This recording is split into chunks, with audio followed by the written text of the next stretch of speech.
สนับสนุนโดยหอมเย็นชื่นใจยาดมสมุนไพรตรามังกรทองจากอุ้ยอันโอสถ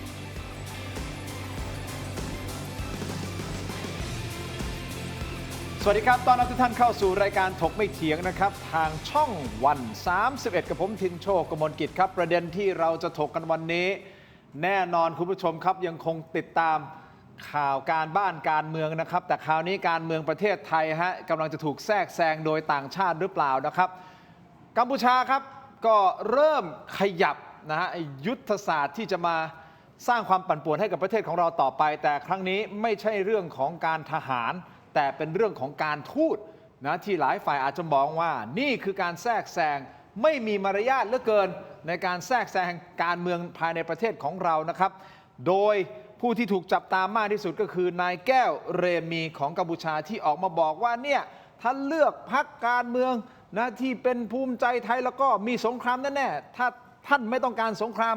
ก็อย่าไปเลือกพรรคภูมิใจไทยเดี๋ยวจะมาไล่เรียงรายละเอียดให้คุณผู้ชมได้รับทราบรวมถึงปฏิกิริยาของท่านนายกรัฐมนตรีของไทยคุณอนุทินชาญวีรกูลนะครับก็เหมือนกึ่งแบบหัวเราะนิดนึงกับประเด็นนี้นะครับคุณผู้ชมจะว่าอย่างไรขอแนะนำก่อนเลยถ้าพูดถึงเรื่องของกัมพูชาต้องท่านนี้เลยนะครับท่านเป็นนักวิชาการผู้เชี่ยวชาญกลุ่มประเทศลุ่มน้ำโขงนะครับอาจารย์ทรงฤทธิ์โพลเงินครับสวัสดีครับอาจารย์ครับสวัสดีครับส่วนอีกท่านหนึ่งครับท่านเป็นนักวิชาการอิสระฝีปากกล้าพูดแบบตรงไปตรงมาไม่อ้อมค้อมเลยนะครับอาจารย์ศิโรจน์ คล้ามไพบูลย์ครับสวัสดีครับอาจารย์ครับขอบคุณทั้งสองท่านที่ให้เกียรติรายการถกไม่เถียงนะครับเอานี้ก่อนที่จะไปพูดคุยกันผมไล่เรียงทีละประเด็นแล้วเดี๋ยวจะเปิดเสียงคุณอนุทินด้วยนะครับกับกรณีนี้ก็คือประเด็นที่นายแก้วเรมีพูดแบบนี้นะครับโพสต์บอกว่าหากอนุทินแพ้การเลือกตั้งด้วยคะแนนเสียงที่น้อยมากก็จะไม่มีสงครามเพราะในอดีตกองทัพไทยเคยบุกกัมพูชาบอกงี้อาจารย์ทรงฤทธิ์บอกว่ากองทัพไทยเคยบุกกัมพูชาเพราะได้รับการสนับสนุนอย่างเต็มที่จากรัฐบาลไทยภายใต้การนำของอนุทินดังนั้นหากอนุทินสูญเสียอำนาจกองทัพไทยก็ไม่สามารถทำสงครามได้หากไม่มีพันธมิตรสรุปแล้วหากอนุทินแพ้การเลือกตั้งก็จะไม่มีสงครามหากพรรคประชาชนหรือพรรคเพื่อไทยชนะการเลือกตั้งในเดือนกุมภาพันธ์พวกเขาจะไม่เล่นเกมสงครามเหมือนพรรคอื่นๆและนายแก้วยังระบุทำนองว่าคนไทยควรเลือกพรรคประชาชนหรือพรรคเพื่อไทยเพราะมีนโยบายเน้นเศรษฐกิจและการทูตไม่เน้นการเผชิญหน้าทางทหารโอ้โหโพสต์อย่างนี้อาจารย์ทรงฤทธิ์นี่คือไม่รู้เขาตั้งใจโพสต์หาเรื่องหรือตั้งใจโพสต์ให้เป็นประเด็นปั่นป่วนการเมืองไทยหรือไม่แต่ก่อนที่จะไปฟังความคิดเห็นของอาจารย์ทรงฤทธิ์กับอาจารย์ศิโรจน์นะครับไปฟังคุณอนุทินชาญวีรกูลกันหน่อยที่ทำเนียบรัฐบาลเมื่อช่วงเช้าที่ผ่านมานี่เองนะครับคุณอนุทินก็กล่าวติดตลกสั้นๆบอกว่าโหนั่นหัวคะแนนใหญ่เลยนั่นเราไม่มีเสียงในช่วงนี้นะครับแต่เรามีเสียงตอนที่คุณอนุทินตอบคำถามคุณสรยุทธสุทัศนจินดาพิยุทธนะครับขออนุญาตนะครับพิยุทธที่คุณยุทธถามว่าถ้าเลือกอนุทินมีโอกาสจะเกิดสงครามหรือไม่อย่างไรคุณอนุทินตอบอย่างไรฟังครับคุณสรยุทธคงจะรู้ว่าวันนี้มีข่าวว่ารัฐมนตรีของประเทศผู้กรณีเราเนี่ยบอกอย่าเลือกผู้ที่ให้ไปเลือกคนอื่นอันนี้ผมคิดว่าชัดเจนครับว่าถ้าเลือกให้ผู้ที่มีโอกาสจะเกิดสงครามผมคือมีโอกาสที่เขาจะแพ้เรา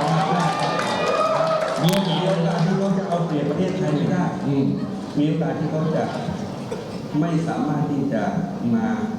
คุกคามอธิปไตยของประเทศไทยเขาถึงไม่ต้องการให้ผมเป็น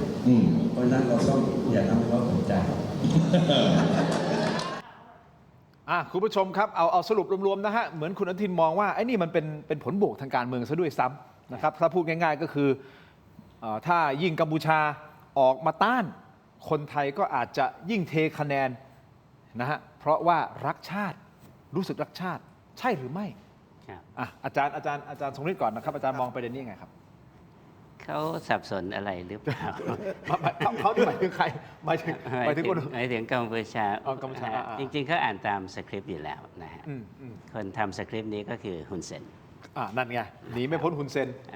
ไม่มีใครมีอิสระที่จะพูดจาในลักษณะนี้ได้ถ้าไม่มีอนัตสัญญาณจากฮุนเซนนะครับเราจะเห็นช่วงนี้ฮุนเซนเนี่ยเก็บเนื้อเก็บตัวมากนะครับเพราะว่าบอบช้ เยอะจริงๆ แล้วก็ในวันแรกที่เขาออกงานถ้าคุณชินจำได้นะไปเดินต่อแตะอยู่ตรงที่เขาแพ็คของเพื่อใช้เอาไปส่งให้กับผู้อพยพลี้ภัยนะครับแล้วก็ตรงที่เขาแพ็คกิ้งเนี่ยมันก็เป็นสถานีโทรทัศน์ของลูกสาวเขานั่นแหละนะฮะก็คือบายอนทีวีของฮุนมานา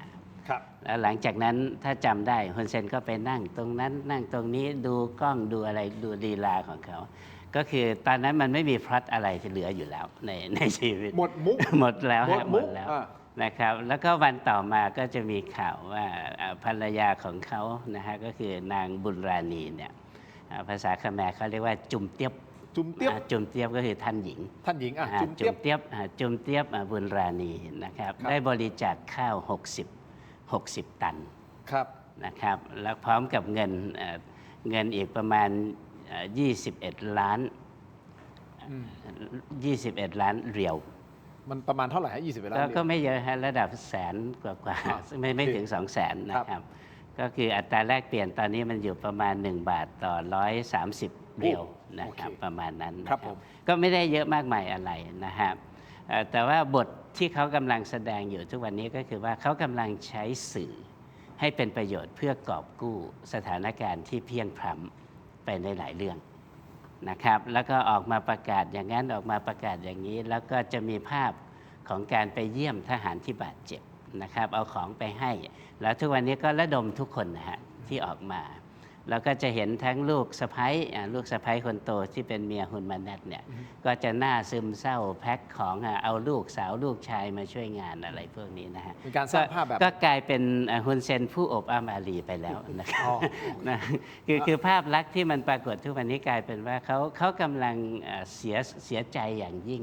กับชะตากรรมของประเทศชาตินะครับแต่บนพื้นฐานอันนี้นะครับพื้นฐานที่เขากำลังปลุกปั้นขึ้นมาก็คือว่าประเทศไทยเป็นผู้ลุกรานอันนั้นคือพล็อตที่เขาพยายามที่จะตีออกมาสู่ชาวโลกตลอดเวลาว่าเราลุกรานก็เพื่อที่จะทำให้มันตอกย้ำว่ามันเป็นอย่างนั้นจริงๆเขาก็เลยเขาสุดพลังที่จะต้านทานอะไรประมาณนั้นนะครับแต่ว่าอีกพล็อตหนึ่งถ้าเราดูของอีกฝ่ายหนึ่งนะฮะก็คือสมรังสีเนี่ยตอนนี้เขาทะลุทะลวงซิงเกิลเกตเวย์ของฮุนเซนได้แล้ว 100% นะครับตั้งแต่วันที่ 23 ตุลาที่เขาประกาศตั้งคณะรัฐบาลที่ใช้ภาษากัมพูชาเขาออกเสียงว่ากัมพูเชียไอเกเลียดนะครับก็คือมะไพปรีตุลาแปลว่าวันที่ 23 เดือนตุลาตั้งรัฐบาลพลัดถิ่นใช่แล้วก็นั่นคือการทะลุทะลวงนะฮะทะลวงซิงเกิลเกตเวย์ซึ่งมันก็คือเทคโนโลยีของจีนอยู่แล้วนะครับที่ฮุนเซนใช้แล้วมันก็จะมีกระแสพวกนี้ออกมาแล้วแรงต้านหรือว่าแรงกระทบที่มันกลับไปที่ฮุนเซนเนี่ยก็คือการไม่เหลียวแลทหารแต่กับสร้างเฉลยศึกเป็นวีรบุรุษทหารที่แนวเผชิญหน้าที่ล้มเจ็บล้มตายไม่ไปเก็บศพอะไรพวกนี้นะครับคลิปพวกนี้ออกมาแบบเป็นกุลุตเลยคุณชินตอนนี้นะครับเขาก็เลยต้องหาวิถีที่จะต้องปิดเรื่องพวกนี้นะครับแต่มันจะมีภาพซึ่งมันไม่ปรากฏในสื่อที่ฮุนเซนผูกขาดก็คือบายอนทีวีแล้วก็เฟรชนิวนะครับทำไมแปลว่าใหม่ๆเนี่ยนะฮะก็รวมไปถึง CNN ไม่ใช่ของอเมริกานะฮะมันมาจากว่า Cambodian News Network นะไม่ใช่ของอเมริกานะฮะCNN เนี่ยของลียงพัฒน์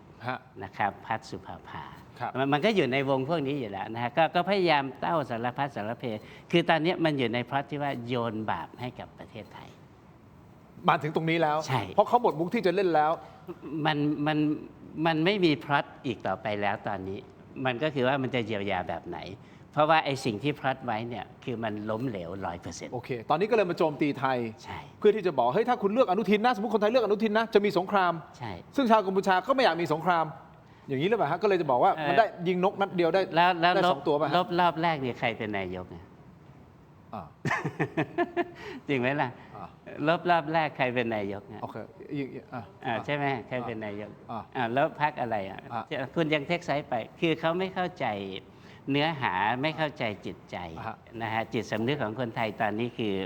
คือการศึกสงครามที่มันเกิดขึ้นในความเป็นจริงคือเพราะฮุนเซนเป็นต้นเหตุ ใช่ไหมล่ะเพื่อที่คุณจะสร้างกัมพูเชียชนะไทยสมัยเตโชธิบดีซึ่งก็คือฮุนเซนเนี่ยแต่มันไม่ไปถึงจุดนั้น ซึ่งมันก็คือล้มเหลว 100%พอล้มเหลว 100%แล้วเนี่ยมันบอบช้ำมากนะครับถนนหนทางสะพานทหารที่ล้มตายก่ายกองเนี่ยแล้วก็ปิดข่าว แต่มันปิดไม่สนิทไงฮะพอมันปิดไม่ได้ไม่สนิทก็เพราะว่าซิงเกิลเกตเวย์มันถูกทะลุทะลวงแล้วเนี่ยมันมีภาพนะครับที่ฝ่ายสมรังสีเอามาลงก็คือว่าแม่เลี้ยงลูกคนเดียว แล้วถือภาพสามีซึ่งเป็นทหารหายสาบสูญตอนนี้เนี่ยเรียงกันเป็นพันเลย อันนี้ที่อยู่ในสื่อของสมรังสี เพราะฉะนั้นตอนนี้ก็คือเป็น crisis management ของทางด้านของเป็นการบริหารวิกฤตหนักของฮุนเซนโดยการที่จะมาเอาละหมดมุกเล่งอย่างที่อาจารย์ทรงฤทธิ์พูด แต่ในทางกลับกันอย่างคุณอนุทินพูดชัดเจนเมื่อกี้นี้ก็สื่อไปทางในว่าจริงๆมันเป็นผลบวกทางการเมืองสำหรับตัวเขาเองซะด้วยซ้ำเพราะว่ากลายเป็นว่าเฮ้ยถ้าอย่างเงี้ยคนยิ่งรักชาติก็ต้องยิ่งมาโหวตให้ภูมิใจไทยมองงั้นหรือเปล่าฮะอาจารย์ศิโรจน์ ผมว่าคุณอนุทินก็คงกะจังหวะชุลมุนจังหวะส้มหล่นแต่ผมคิดอย่างนี้นะครับคือโดยภาพรวมเนี่ยนะครับผมคิดว่าสถานการณ์ของประเทศไทยวันนี้เนี่ยไม่ว่าใครเป็นรัฐบาลแล้วเจอฮุนเซนทำกับเราแบบนี้เจอกัมพูชาทำแบบนี้ทุกคนทำเหมือนกันนะครับอย่างเช่นเมื่อสักครู่นี้อาจารย์ทรงฤทธิ์ก็พูดว่าไอ้การยิงกันของเขมรกับไทยรอบแรกเนี่ยมันก็เกิดขึ้นตอนที่คุณแพทองทานเป็นนะครับถึงแม้จะยิงช้าไปหน่อยนะครับแล้วมีคนไปโทรให้ทหารหยุดหน่อยก็ตามเนี่ยนะครับแต่ว่ามันก็เป็นสัญญาณแล้วว่าตอนที่คุณแพทองทานเป็นเนี่ยก็มีการปะทะกับกัมพูชานะตอนที่คุณอนุทินเป็นก็มีการปะทะกันนะเพราะฉะนั้นผมว่าไอ้มุกที่ฮุนเซนพยายามจะยุแยงตะแคงรู้ให้คนไทยเนี่ยนะครับเกลียดกันเองเนี่ยนะครับคือวิธีการของเขาคือวันนี้ผมว่าฮุนเซนเขาไม่รู้จะเล่นเกมอะไรแล้วจนต้องกลับไปสู่มุกเดิมคือยุให้คนไทยตีกันยุให้คนไทยเกลียดกันแล้วก็สร้างวัฒกรรมเหมือนกับว่าเฮ้ยถ้าเกิดไม่อยากให้มีสงครามต้องเลือกพรรคนั้นต้องเลือกพรรคนี้คือวันนี้นะครับมันมีพรรคการเมืองไหนไหมครับที่ถ้าฮุนเซนมาบุกประเทศไทยนะครับถ้ากัมพูชามายิง BM ยิงใส่คนไทยนะครับฆ่าผู้หญิงไทยฆ่าเด็กไทยนะครับเอาทหารมาวางทุ่นระเบิดในประเทศไทยนะฮะหรือว่าเข้ามาลุกล้ำอธิปไตยไทยเนี่ยแล้วจะไม่มีพรรคไหนตอบโต้วันนี้มันเป็นเอกฉันท์หมดแล้วเพราะว่านี่มันคือเรื่องกฎหมายระหว่างประเทศมันคือกติกาสากลว่าถ้าฮุนเซนลุกล้ำประเทศไทยทำลายประเทศไทยทุกคนต้องตอบโต้หมดนึกออกไหมครับข้อเท็จจริงมันเป็นอย่างนี้คือคุณจะเลือกภูมิใจไทยคุณจะเลือกเพื่อไทยเลือกพรรคประชาชนนะหรือคุณจะเลือกพรรคเศรษฐกิจหรือคุณจะเลือกพรรคประชาธิปัตย์นะก็แล้วแต่ทุกพรรคนี่มันจะออกมาอย่างนี้หมดแหละเพราะว่าปัญหาที่ฮุนเซนทำกับประเทศปัญหาที่กัมพูชาทำกับประเทศไทยเนี่ยมันไม่เลือกพรรคมันเป็นเรื่องที่ใครไม่ว่าใครเป็นรัฐบาลเนี่ยเขาก็จะจัดการกับคุณแบบนั้นแต่ว่าฮุนเซนเนี่ยนะครับหรือว่ากัมพูชาเนี่ยผมคิดว่าเขายังไม่อัปเดตความเข้าใจเรื่องนี้ไงเขายังคิดว่าเมื่อก่อนในเวลาเขามายุ่งกับเรื่องเมืองไทยเขาใช้วิธีเสี่ยมเช่นยุคหนึ่งก็สนิทกับเพื่อไทยใช่ไหมก็คิดว่าพอสนิทกับเพื่อไทยเนี่ยจะทำอะไรกับประเทศไทยก็ได้วันนี้ก็เล่นเกมแบบเดียวกันนะครับคือมาบอกว่าเหมือนกับว่าถ้าเกิดไปเลือกภูมิใจไทยนะครับพรรคอื่นจะไม่เล่นงานเขาอันนี้เป็นเกมนะครับเพราะว่าวันนี้ผมนั่งดูทางฝั่งเพื่อไทยนะครับหมอชัยวัชรงค์แกก็ให้สัมภาษณ์นะครับแกตั้งคำถามด้วยว่าไอ้ที่แก๊งฮุนเซนมาพูดอย่างนี้เนี่ยแก๊งฮุนเซนนะครับมันมีใครไปบอกฮุนเซนหรือเปล่าว่าให้พูดอย่างนี้เพื่อให้เพื่อไทยซวยคือคนไทยฟังปุ๊บเนี่ยนะครับไม่อยากเลือกเพื่อไทยคือเพื่อไทยตอนนี้เรตติ้งก็ไม่ดีอยู่แล้วนะครับทุกโพลก็มาเป็นอันดับ3อยู่แล้วฝั่งเพื่อไทยเนี่ยเขามองอย่างนี้ด้วยซ้ำไปว่ามันมีการไปกระซิบให้ฮุนเซนพูดแบบนี้กัมพูชาพูดแบบนี้เพื่อทำให้คนไม่เลือกเพื่อไทยมากขึ้นหรือเปล่าตอนนี้ไปกันถึงขั้นนี้แล้วทำให้คนไทยเนี่ยเริ่มระแวงกันแล้วนึกออกไหมครับคือตอนนี้ผมว่าพรรคประชาชนไม่รู้เขาคิดยังไงแต่เพื่อไทยเนี่ยถ้าเขาพูดอย่างเงี้ยผมว่าเขาระแวงภูมิใจไทยอันนี้คือโพสต์ที่อาจารย์พูดถึงอาจารย์ศิโรจน์พูดถึงคุณชัยเนี่ยฮะที่เขาพูดแล้วตั้งเป็นคำถามตกลงมันจะพอเหมาะพอเจาะเหรอหรือว่ามีทฤษฎีสมคบคิดใช่เพราะฉะนั้นผมว่าตอนนี้เพื่อไทยเขาระแวงแล้วนะว่าภูมิใจไทยเนี่ยไปกระซิบอะไรกับฮุนเซนหรือเปล่าเห็นไหมพูดเพื่อไทยก็ปั้นวัฒกรรมกับคือเมื่อก่อนคุณหาว่าเขาสนิทกับฮุนเซนวันนี้เขามาอีกมุกหนึ่งคือการที่ฮุนเซนบอกว่าถ้าอยากมีสงครามให้เลือกอนุทินถ้าไม่อยากมีให้เลือกเพื่อไทยเลือกพรรคประชาชนเนี่ยมันกลายเป็นเหมือนกับว่าภูมิใจไทยไปกระซิบอะไรกับฮุนเซนหรือเปล่าตอนนี้กลายเป็นคนไทยก็กลับมาระแวงกันอีกแล้วนะครับตกลงใครเป็นพวกฮุนเซนเพื่อไทยเป็นหรือภูมิใจไทยเป็นเนี่ยคือกลับมาเสี่ยมให้คนไทยทะเลาะกันให้คนไทยมาตีกันเองและนี่คือเกมของฮุนเซนรอบนี้คือตอนนี้คนไทยสามัคคีกันใช่ไหมไม่ว่าจะเป็นพรรคไหนเนี่ยนะครับไม่ว่าจะเป็นพรรคไหนใครเป็นรัฐบาลเนี่ยเขาไม่เอาคุณไว้หรอกนะครับเขาเชียร์กันหมดแหละเรื่องการตอบโต้ทางการทหารเรื่องการเอาผิดศาลอาญาประเทศวันนี้วาระคนไทยมันเอกภาพหมดแล้วแต่ฮุนเซนเนี่ยเขาเกลียดการที่คนไทยเป็นเอกภาพเขาชอบให้คนไทยทะเลาะกันเขาชอบให้คนไทยขัดแย้งกันเขาเลยโยนระเบิดมาว่าเฮ้ยถ้าคุณไม่อยากให้มีไทยไปยิงเขาเนี่ยคุณไปเลือกอีกพรรคหนึ่งทีนี้คนไทยฟังก็โกรธดิ ใช่ไหมครับว่าเอ๊ะเราเนี่ยอยากให้มีการจัดการฮุนเซนแปลว่าฮุนเซนกำลังบอกว่าเหมือนกับเพื่อไทยภูมิใจไทยเนี่ยมันคนละขั้วกันในเรื่องนี้ซึ่งผมว่าไม่ใช่ อย่างนี้นะคุณผู้ชมครับ เราไม่รู้หรอกว่าตกลงเป็นยังไง แต่เราต้องมีสติแล้วก็ต้องไม่ทะเลาะกันเอง ใช่ ต้องไม่ทะเลาะกันเองนี่คือประเด็นสำคัญนะครับ นี่คือสิ่งที่ฮุนเซนเนี่ยยุให้คนไทยทะเลาะกันเอง แต่พรรคประชาชนมีปฏิกิริยาออกมากับข่าวนี้อย่างไรนะอาจารย์สมฤทธิ์อาจารย์ศิโรจน์ครับ ครับ คุณผู้ชมเดี๋ยวผมขออนุญาตพักสักครู่เดี๋ยวช่วงหน้ากลับมาติดตามนะคุณรังสิมันต์โรมพูดยังไงกับประเด็นนี้ แล้วเดี๋ยววิเคราะห์กันต่อเพราะน่าสนใจนะฮะตอนเนี้ยเรื่องของการเมืองมันคลุกคลุนแล้วก็กำลังจะเข้าโค้งสุดท้ายทุกทีแล้วนะครับวันที่ 8 กุมภาพันธ์ต้องไปเลือกตั้งแล้วนะครับเพราะฉะนั้นทุกเทคนิคเข้ามาหมดนะฮะแล้วตอนนี้มีการแทรกแซงจากต่างประเทศด้วยจากกัมพูชาด้วยอันนี้เสียมารยาททางการทูตหรือเปล่าพักสักครู่ครับช่วงหน้ากลับมาติดตามครับ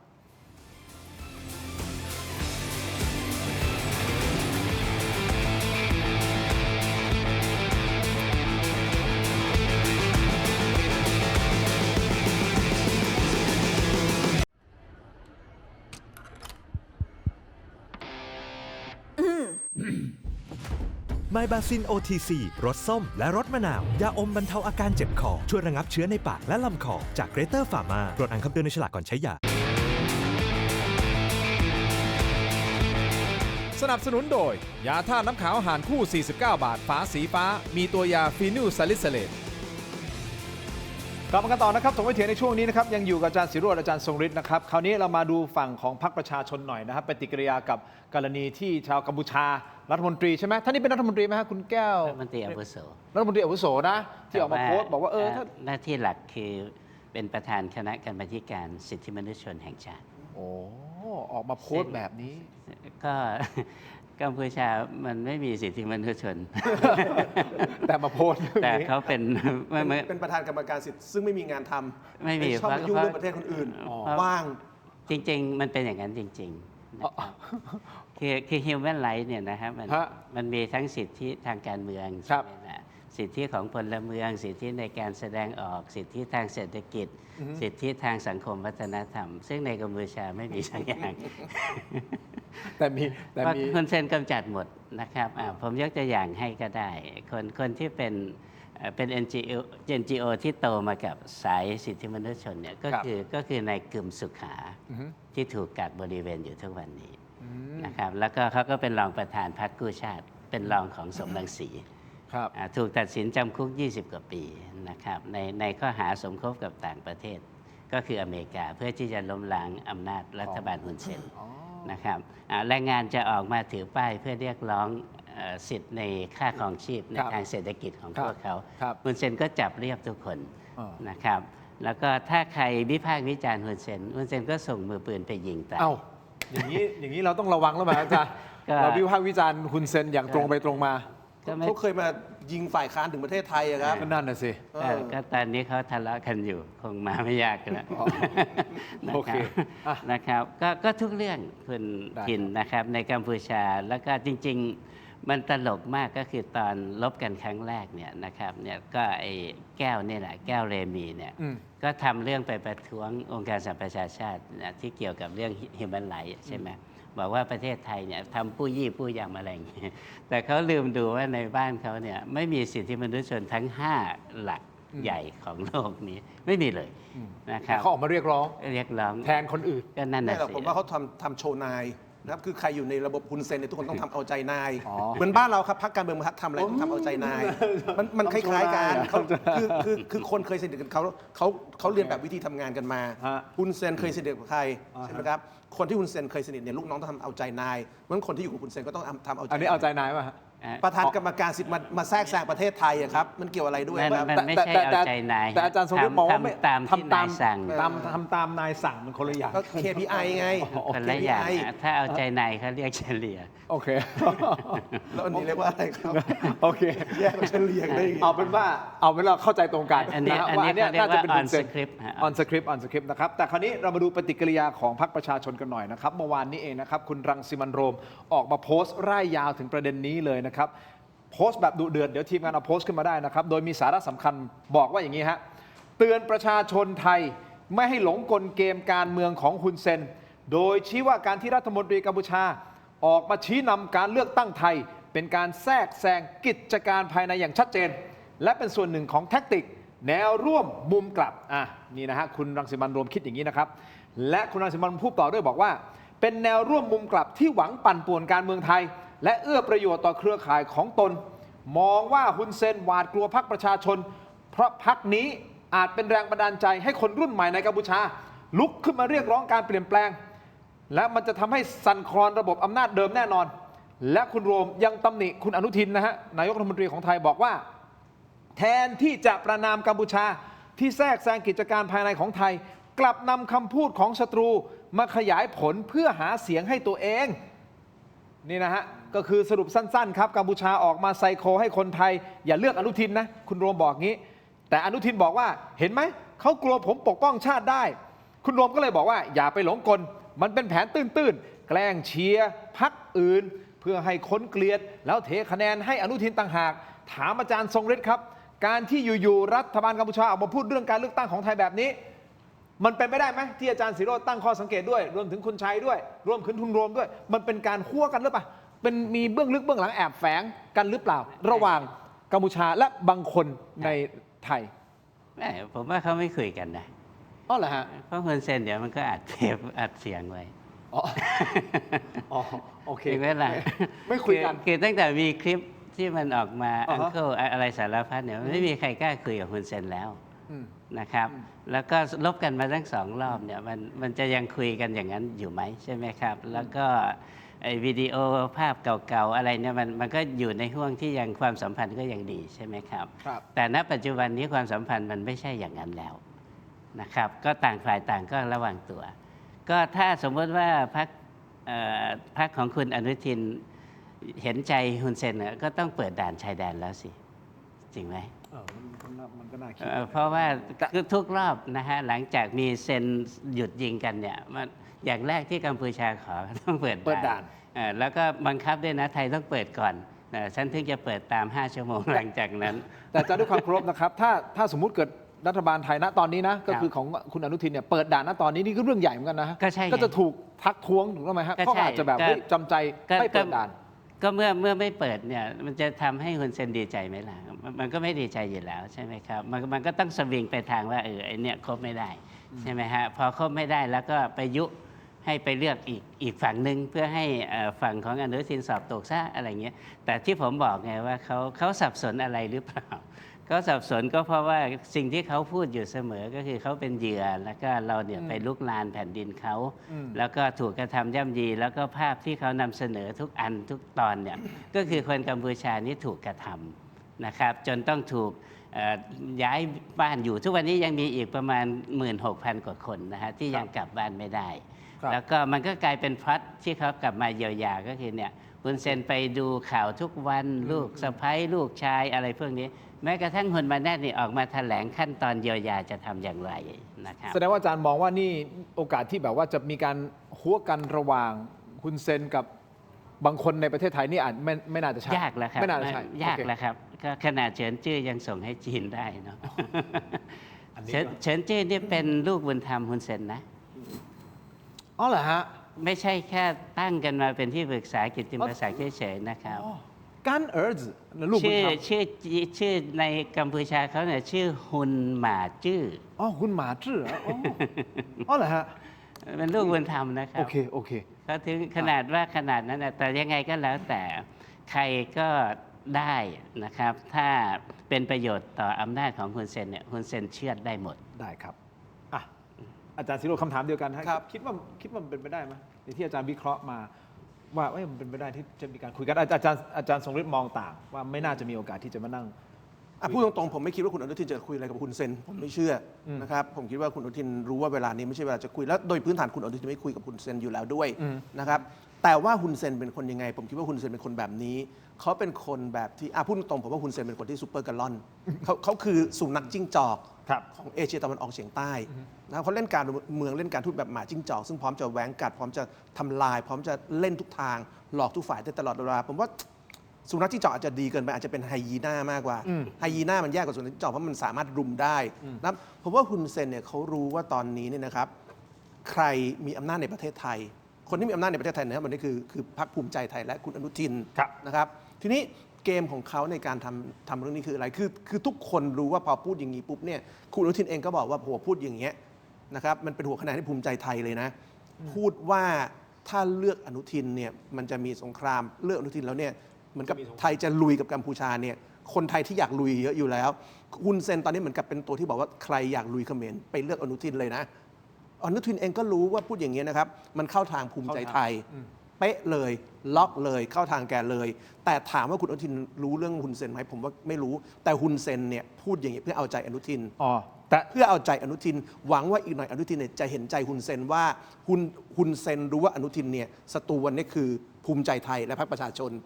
ใช่ไหมครับฮุนเซนรู้อยู่แล้วคนไทยก็รู้ว่าในการเลือกตั้งเนี่ยศัตรูอันดับหนึ่งของภูมิใจไทยคือพรรคประชาชนและเพื่อไทยดังนั้นสิ่งที่ฮุนเซนให้ลูกน้องพูดเนี่ยเพื่อไทยซวยพรรคประชาชนซวยหมอชัยถึงออกมาคุณรวมถึงออกมาหรือว่าเนี่ยคุณหนิมจุลพันธ์ก็ออกมาแล้วว่าเฮ้ยฮุนเซนพูดอย่างเงี้ยเพื่อไทยก็ซวยพรรคประชาชนก็ซวยนะอย่ามาแทรกแซงประเทศไทยเลยไอ้พูดอย่างเงี้ยรวมถึงเรียกว่าเป็นแนวร่วมมุมกลับนะครับเป็นคำพูดที่เหมือนกับว่าพูดแล้วจะดีกับพรรคประชาชนและพรรคเพื่อไทยแต่จริงๆแล้วไม่ดีมันเป็นการไปสติ๊กมาเป็นการไปตีตาว่าถ้าเลือกเพื่อไทยเลือกพรรคประชาชนจะไม่รบกับฮุนเซนโอเคใช่ไหมเพราะวันนี้ฮุนเซนเนี่ยเดินหมาก2 ชั้นนะครับพูดแบบนี้นะครับทำให้คุณอนุทินอาจจะรู้ว่าเฮ้ยฮุนเซนเนี่ยก็รู้นะว่าศัตรูของเราคือใครศัตรูคือพรรคเพื่อไทยเพื่อประชาชนแล้วก็อาจจะหวังหรือเปล่าว่าในอนาคตเนี่ยมันจะทำให้คุณอนุทินเห็นใจฮุนเซนนะครับซึ่งผมเชื่อว่าคุณอนุทินไม่มีทางคิดแบบนั้นแต่วันนี้เกมฮุนเซนคือเกมคนจนตรอกนะครับสุนัขที่มันจนตรอกสุนัขจิ้งจอกหรือไฮยีน่าที่มันจนตรอกเนี่ยมันทำได้ทุกทางนะครับแต่ผมย้ำแล้วคุณเข้าใจผิดวันนี้ใครเป็นรัฐบาลก็ตามจะเป็นพรรคภูมิใจไทยพรรคเพื่อไทยพรรคประชาชนพรรคกล้าทำพรรคประชาธิปัตย์ก็ตามไม่มีใครเขาคุยกับคุณหรอกเลิกประจบคนมีอำนาจในประเทศไทยเพื่อหวังว่าเขาคุยกับคุณไม่เหลือในสภาพให้ใครคุยคุณต่อไปแล้วโอเคเข้าประโยคนี้มาเดี๋ยวผมขอไปที่คุณชัยวัชรงค์นิดนึงนะฮะนำโพสต์มาอีกทีหนึ่งสั้นๆนะครับเมื่อสักครู่ผมไม่ได้อ่านเอาขึ้นมานะครับเขียนว่าการเมืองไทยรับลวงพรางนะครับการพรรคการเมืองหนึ่งของไทยแอบแตะมือกับเขมรเนี่ยคุณชัยเขาวิเคราะห์แบบนี้แอบแตะมือกับเขมรด้วยรู้อยู่แน่ๆว่าคนไทยเกลียดรัฐบาลฮุนเซนขนาดไหนจึงได้ขอให้รัฐมนตรีคนหนึ่งของกัมพูชาออกมาพูดเชียร์พรรคการเมืองคู่แข่งเล็งผลเลิศว่าจะเป็นเหตุให้คนไทยรังเกียจพรรคคู่แข่งที่ฝ่ายเขมรออกหน้ามาเชียร์นี่คือการดูถูกคนไทยอย่างน่าเกลียดที่สุดวิธีสกปรกแค่ไหนก็กล้าที่จะขุดขึ้นมาใช้ขอเพียงให้ฝ่ายตัวเองได้ชัยชนะถึงกับกล้าที่จะเอาเกียรติภูมิของประเทศมาเป็นของเล่นผมเชื่อว่าคนไทยจะดูออกว่านี่คือเกมที่พยายามสร้างความเกลียดชังมุ่งหวังทำลายความนิยมของคู่แข่งขันและจะรอดูปฏิกิริยาว่าคนไทยจะตัดสินพรรคการเมืองนั้นอย่างไรในคูหาเลือกตั้งวันที่8 กุมภาพันธ์นี้เนี่ยนะคุณชัยวัชรงค์โพสต์ไว้แบบนี้คือหมอชัยพูดอย่างเงี้ยเหมือนกับแกคิดแล้วแหละว่าฮุนเซนคุยกับอีกพรรคหนึ่งนี่เนี่ยแหละแต่อาจารย์บอกว่าเป็นไปได้ยากผมไม่เชื่อว่าอาจารย์สริก็มองว่าเป็นไปได้ยากคุณอนุทินจะคุยผมไม่เชื่อว่าภูมิใจไทยจะคุยแต่ฝั่งฮุนเซนเล่นเกมแบบนี้เพื่อให้คนไทยระแวงกันเองคือฮุนเซนไม่ใช่คนรักประเทศไทยสิ่งที่เขาไม่รักอยู่แล้วสิ่งที่กัมพูชาต้องการคือทำให้คนไทยแตกแยกกันเองนั่นแหละเขารักนั่นคือสิ่งที่กัมพูชาทำไอ้เนี่ยคือการยุให้คนไทยแตกแยกกันเองและโทษนะฮะอาจารย์ทั้งสองท่านอันนี้คือการใช่หรือไม่ใช่นะการแทรกแซงกิจการภายในประเทศหรือเปล่าอาจารย์ก็แน่นอนอยู่แล้วใช่แทรกแซงแน่นอนแล้วเป็นการแทรกแซงให้คนไทยแตกคอกันเองระแวงกันเองด้วยแล้วถ้ามันเกิดเหตุการณ์แบบนี้การแทรกแซงแบบนี้เราต้องทำอะไรตอบโต้อะไรยังไงในกรณีนี้นะครับนั่นคือประเด็นที่1ประเด็นที่2พูดถึงเรื่องของการลุยกันหน่อยคุณชูวิทย์กมลวิสิทธิ์ขออนุญาตนะครับถึงพี่ชูวิทย์นะฮะออกมาอัดพรรคประชาชนหนักมากนะไม่เว้นแต่ละวันเลยนะฮะออกมาล่าสุดก็มีการโพสต์คลิปอัดพรรคประชาชนศูนย์กลางของพรรคส้มคือคุณธนาธรโดยทุกอย่างที่ตนพูดถึงพรรคส้มก็คือการสะท้อนไปถึงตัวคุณธนาธรมุมการเมืองคิดเห็นอย่างไรพักสักครู่ช่วงหน้ากลับติดตามครับ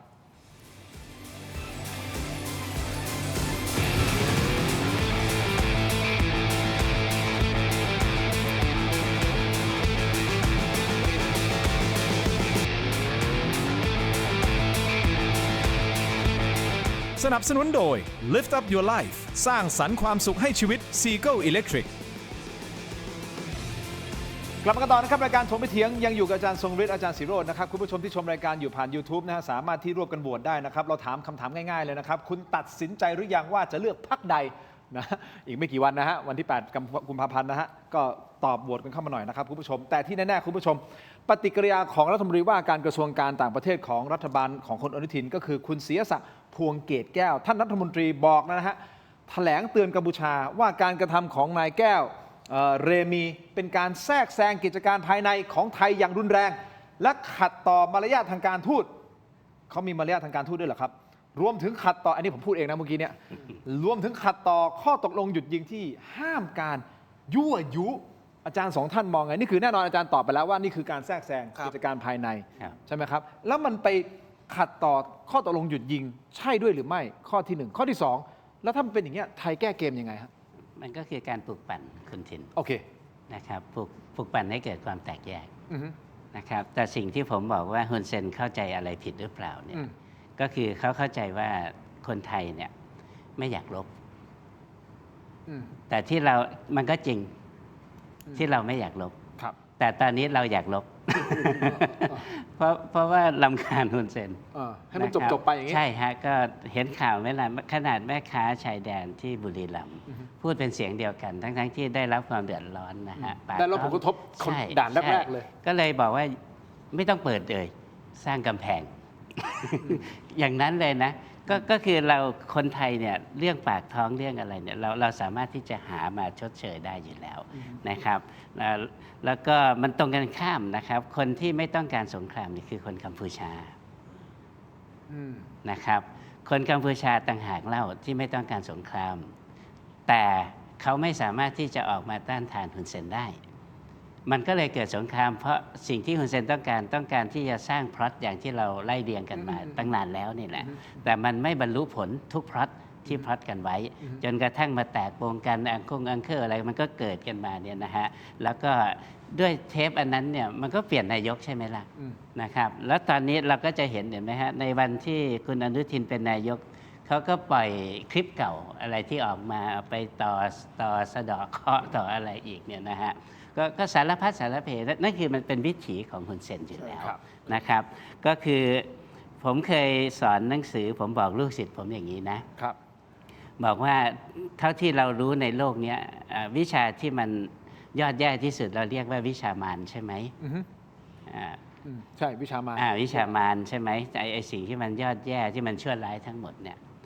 แล้วลูกศิษย์ก็ถามผมว่ามันมีอะไรที่ชั่วร้ายกว่านี้ไหมคะอาจารย์ครับมีอาจารย์ตอบว่าวิชาฮุนเซน จริงมันเป็นอย่างนั้นจริงๆแล้วคือการเข้าไปอยู่แล้วก็สัมผัสนะคุณทินมันเห็นประเทศนี้เนี่ยมันสุดขนาดไหนสุดขนาดว่าผมยกตัวอย่างนี้ก็ได้นะฮะมีนักวิพากษ์วิจารณ์การเมืองคนหนึ่งซึ่งมีชื่อเสียงมากนะฮะชื่อแกมเลนะฮะแกมเลเนี่ยในวันนั้นเขาวิพากษ์วิจารณ์เรื่องสิ่งแวดล้อมนะครับแล้วก็เรื่องการเล่นเส้นเล่นสายการทุจริตคอร์รัปชันในรัฐบาลของฮุนเซนนะครับอันนั้นปี 2023 ซึ่งมันอยู่ในห่วงที่กำลังจะเลือกตั้งนะครับหลังจากที่เขาวิจารณ์ตอนเช้านะฮะตอนบ่ายเขาไปนั่งเพื่อที่จะนัดให้สัมภาษณ์นักข่าวต่างประเทศนะครับที่ร้านอเมซอนหน้าปั๊มปตท.ในกรุงพนมเปญเขายังไม่ได้เจอนักข่าวต่างประเทศแต่เขาถูกมือปืนเดินเข้าไปยิงซึ่งหน้าเสียชีวิตนะครับวันรุ่งขึ้นฮุนเซนออกมาแถลงนะครับไว้อาลัยแล้วก็สูญเสียบุคลากรของชาตินักคิดนักเขียนที่ยิ่งใหญ่คนหนึ่งนะครับแล้วบริจาคเงินสร้างธาตุใส่กระดูกให้ด้วยโอ้โหใจกว้างนั่นแหละแล้วมันต้องเรียกว่ายังไงนะครับผมถึงบอกว่ามันไม่มีอะไรที่มันใหญ่กว่าคำว่ามารแล้วนอกจากคำว่าฮุนเซนเพราะฉะนั้นครั้งนี้ที่เขามาแทรกแซงกิจการภายในประเทศนี่คือการยั่วยุแน่นอนใช่และเราไทยต้องทำยังไงอาจารย์ไทยต้องทำยังไงเดี๋ยวผมจะได้อาจารย์ศิโรจน์คำถามเดียวกันนะฮะคือเราเป็นสุภาพชนอยู่แล้วนะครับไม่จำเป็นที่จะต้องไปเป็นผู้ร้ายเหมือนเขานะครับแต่สิ่งที่เราตอบโต้ได้เลยณบัดดลก็คือว่า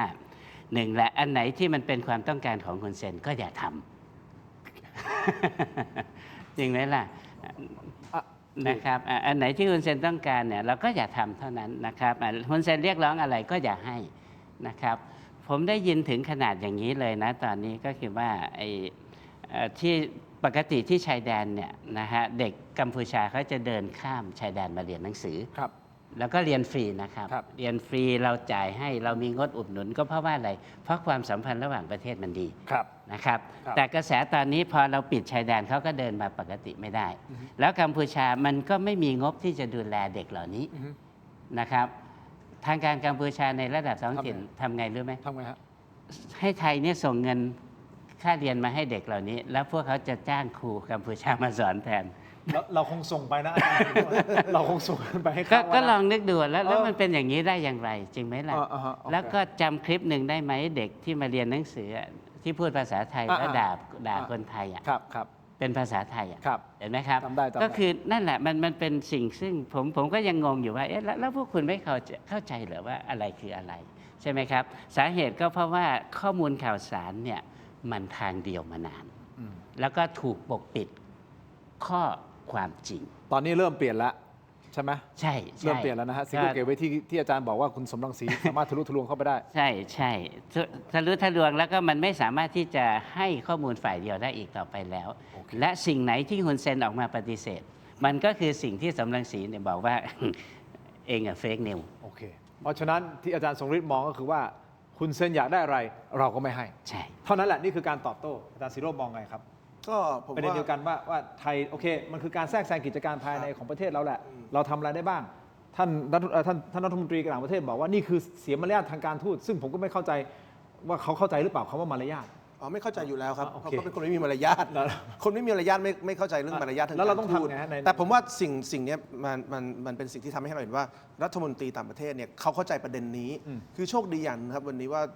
พอเรามีปัญหาเรื่องกัมพูชาเนี่ยอย่างน้อยเราได้รัฐมนตรีต่างประเทศที่ทำงานเป็นคือคุณศรีศักดิ์นะครับซึ่งถ้าเทียบกับรัฐบาลที่แล้วเนี่ยปัญหารัฐมนตรีต่างประเทศเนี่ยแย่นะครับหรือแม้กระทั่งสมมติในอนาคตพรรคประชาชนเป็นรัฐบาลสมมติได้ทูตพิสารซึ่งเคยเป็นทูตในอเมริกา ทูตในแคนาดานะครับทูตในประเทศใหญ่ๆอย่างอินเดียเบลเยียมมาเนี่ยก็จะได้รัฐมนตรีที่ทำงานเป็น คือวันนี้นะครับพอเรามีปัญหากัมพูชาในยข้อดีคือ ไม่ว่าคุณจะได้ศรีหศักดิ์จากภูมิใจไทยหรือว่าได้พิสารจากพรรคประชาชนเนี่ยคนเหล่านี้คนร่วมมาเจอคุณเซนเนี่ยเราต้องตอบโต้ทันทีนะครับคุณอนุทินในพลาดหน่อยเดียวก็คือว่าไปพูดว่าให้มันเป็นเรื่องการเมืองในประเทศ เช่นไปพูดว่าโอ้โหพูดอย่างนี้ปุ๊บฮุนเซนพูดอย่างนี้ปุ๊บลูกน้องฮุนเซนพูดอย่างนี้ปุ๊บคะแนนเข้าพรรคภูมิใจไทย อันเนี้ยนายกไม่ควรพูด เพราะมันเหมือนกับคุณไป endorse ไปรับรองคำพูดของเขา นายกเนี่ยเล่นเกินไปนะครับเป็นผู้นำประเทศพูดอย่างนี้ไม่ได้ ถ้าเป็นหัวหน้าพรรคภูมิใจไทยเฉยๆเป็นพี่หนู นั่งกินส้มตำอยู่ร้านมนเนี่ยพูดได้เฮฮาได้ แต่พอเป็นนายกเป็นตัวแทนประเทศเนี่ยคำพูดอย่างเงี้ยพูดไม่ได้เล่นเกินไปนะครับนั้นต้องชมรัฐมนตรีต่างประเทศที่รู้ว่าสิ่งที่ประเทศไทยต้องทำคือ 1. ยืนยันว่ากัมพูชาแทรกแซงประเทศไทย ครับ กัมพูชาเสียมารยาททางการทูตและกัมพูชาพยายามยั่วยุให้เกิดความขัดแย้งในประเทศไทย อันนี้ต้องตีออกไป ตีออกไปเลยต้องชมว่ารัฐมนตรีพูดถูก 3 เรื่องคือ 1 คุณยั่วยุแล้วนะ 2 คุณแทรกแซงนะครับ 3 คุณก้าวไก่ายกิจการในประเทศ แล้วทั้งหมดนี้ผิดกติกาอาเซียนด้วยซ้ำไป ผมยังอยากเห็นด้วยซ้ำไปนะครับไม่ว่าใครจะเป็นรัฐมนตรีต่างประเทศหรือรัฐบาลในอนาคต ยื่นเรื่องเข้าที่ประชุมอาเซียนเลยว่าคุณเซนทำแบบนี้เนี่ยไล่ออกจากอาเซียนไปเลย คุณเซนไม่แคร์กัมพูชาไม่แคร์เพราะที่ผ่านมาเขาก็ละเมิดนู่นละเมิดนี่ละเมิดนั่นแล้วเขาไม่สนใจคุณเรียกร้องไปเรียกร้องไป แต่ว่า ยังไงต่อ ฮุนเซนคือลูเซอร์ที่อยากได้หน้า คือคนกระจอกที่อยากได้หน้า ถ้าเกิดเรายื่นเลือกไปแล้วให้อาเซียนไล่ฮุนเซนเนี่ยนะไอคนที่มันไม่เหลืออะไรเนี่ยมันไม่เหลือหน้าตาแล้วเนี่ยมันตายคาบ้านเลยนะ คือผมเนี่ยอยากเห็นจริงๆนะครับว่าวันนี้รัฐบาลภูมิใจไทยหรือว่าในอนาคตถ้าเป็นรัฐบาลเพื่อไทย หรือรัฐบาลพรรคประชาชนก็ตามเนี่ยคุณเอาสิ่งที่คุณเซนทำมาทั้งหมดเนี่ยนะครับการแทรกแซงทางการเมืองในประเทศอื่นซึ่งแทรกแซงบ้านเรา3 ครั้งแล้วนะเรื่องอังเคิลก็ครั้งที่1นะครับเรื่องปล่อยคลิปอนุทินก็รอบที่2แล้วรอบนี้จะเลือกตั้งก็มาอีกแล้วเนี่ย3 ครั้งแล้วเนี่ยคุณไม่ควรอยู่ในอาเซียนแล้วคุณจะไปอยู่เกาะกับพวกเฉินจื้อนะครับบ้าบอคอแตกอะไรคุณก็พูดไปแต่ว่าไม่ควรอยู่ในอาเซียนอีกเลย คุณอยู่กับใครไม่ได้แล้วคุณเซนคุณไม่มีมารยาททางการทูตแล้วคุณแทรกแซงทุกประเทศในโลก แล้วคุณยังเป็นรังของสแกมเมอร์ด้วยพูดจริงๆนะไอ้การที่จีนเนี่ยต้องมาทำเรื่องเฉินจื้อนะครับด้วยตัวเองมันก็ประจานอยู่แล้วฮุนเซนเนี่ยเป็นคนเลี้ยงดูสแกมเมอร์ไว้ใช่ไหมครับอยู่ดีๆจีนจะต้องมาจัดการเรื่องสแกมเมอร์เองมาจัดการเรื่องเฉินจื้อเองเนี่ยมันสะท้อนอยู่แล้วฮุนเซนเนี่ยคุณไม่เป็นส่วนไหนของใครในโลกนี้แล้วอะคุณคือคนที่น่ารังเกียจนะครับคุณคือชาติที่น่ารังเกียจคุณคือรัฐบาลที่น่าเกลียดคำว่าชาติไม่ได้หมายถึงคนเขมรนะครับแต่หมายถึงรัฐบาลที่น่ารังเกียจวันนี้นะครับผมว่าอาเซียนต้องคุยแล้วจะไล่ฮุนเซนหรือว่าเขมรออกจากอาเซียนได้หรือเปล่าอยู่อย่างนี้ต่อไม่ได้ครับอย่างน้อยไล่ไม่ได้ไม่รู้แต่มันคือการกำราบ ให้ยาแรงว่าถ้ากัมพูชาทั้งประเทศยังบ้าไปกับฮุนเซนเนี่ยคุณจะไม่มีที่ยืนในประชาคมโลก แล้วก็ในอาเซียนเลย เขาสนใจไหมเอาถามตรงๆอาจารย์ทรงฤทธิ์โอเคเขาสนใจไหมว่าเขาจะไม่มีที่ยืนบนโลกเขาไม่ได้สนใจเนี่ยฮะ คือ เพราะสุดท้ายเขายังคิดว่าเขามีพี่ใหญ่2พี่อ่ะไม่รู้อาจจะฝั่งตะวันออกฝั่งตะวันตกนึกออกว่าเขามีพี่ใหญ่ ไม่ คุ้ม นะ กะ ค ลา รับ ไว้อยู่ ตอนนี้ฮุนเซนตกอยู่ในสถานะหมาหัวเน่าแล้ว อย่างนั้นเลยเหรอ ใช่ จริง นะครับ อ๋อเหรอฮะ ก็คือเขาพยายามตีสองหน้า อืม นะครับ ก็เพราะว่าในรอบแรกที่สู้กับไทยเนี่ยจีนไม่ตอบสนองเขาก็เลยพยายามตีสองหน้าไปหาโดนัลด์ทรัมป์ อ่า ครับบอกว่าเนี่ยท่านเนี่ยเป็นวีรบุรุษ เดี๋ยวจะได้รางวัลโนเบล Nobel พีซไพรส์นะครับ ก็ตอนนี้โดนัลด์ทรัมป์ก็ฝันสลายแล้วนะไปถล่มคนอื่นอยู่ ไปถล่มเวเนซุเอลา นั่นแหละก็ไปขู่เขาอีกนะไปขู่คณะกรรมการโนเบลไพรส์อีกนะครับแล้วก็ใน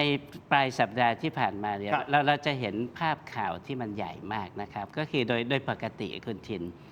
ถ้าเป็นระดับรัฐมนตรีช่วยว่าการต่างประเทศเนี่ยเขาไปกัมพูชาเขาจะเจอเฉพาะรัฐมนตรีต่างประเทศเท่านั้น แต่นี่ฮุนมาเนตเปิดทำเนียบลับเลยนะครับรับรัฐมนตรีช่วยว่าการต่างประเทศของสหรัฐอเมริกา หลังจากที่เดินทางจากประเทศไทย เพื่อที่จะบอกอะไร เพื่อที่จะบอกว่านี่นะฉันครบได้หมดแล้วนะ อะไรอย่างเงี้ยนะครับแล้วก็อเมริกาเขาก็ให้อยู่แล้วเนี่ยเขาก็บอกเอาไปเลย 25 ล้าน US ดอลลาร์ซึ่งเขาก็ประกาศมาก่อนหน้านั้นอยู่แล้ว ไม่มีอะไรผิดปกติ ครับ แต่มันไม่ใช่ว่าอยู่ๆเอาเงินไปให้นะครับ มันต้องมีอะไรแลกเปลี่ยนใช่ไหมฮะ มีได้ฮะอันนี้มันเป็นการช่วยในเรื่องของมนุษยธรรม โอเค อย่างนี้อาจารย์ฮะเดี๋ยวผมขออนุญาตอาจารย์นะให้คุณผู้ชมไปที่ออนไลน์ของเราตอนนี้นะครับ YouTube t e r r o r i s t Channel Facebook ถกไปเถียงเดี๋ยวไปต่อกันในออนไลน์เพราะเวลาของทีวีหมดลงแล้วนะครับ ยังมีประเด็นของคุณชูวิทย์ที่ถล่มพรรคประชาชนไม่เว้นวันเลยนะครับ และที่สังเกตนะทำไมพรรคประชาชนลงพื้นที่ไปที่ไหนยังไง โดนโห่ไล่โดนด่าโดนอะไรมันมีเบื้องลึกเบื้องหลังในประเด็นนี้หรือเปล่าอาจารย์ศิโรจน์ทราบหรือไม่อันนี้คุณผู้ชมต้องตามมานะครับเผื่อจะมีอินไซต์อะไรบางอย่างเกี่ยวกับกรณีปรากฏการณ์ของพรรคประชาชนที่โดนหนักขนาดนี้แล้วไปคุยกันต่อในออนไลน์สำหรับทีวีนะครับอาจารย์ทรงฤทธิ์ครับ ครับ ขอบคุณอาจารย์ศิโรจน์ครับ สวัสดีครับ เจอกันในออนไลน์ถกไปเถียงสวัสดีครับ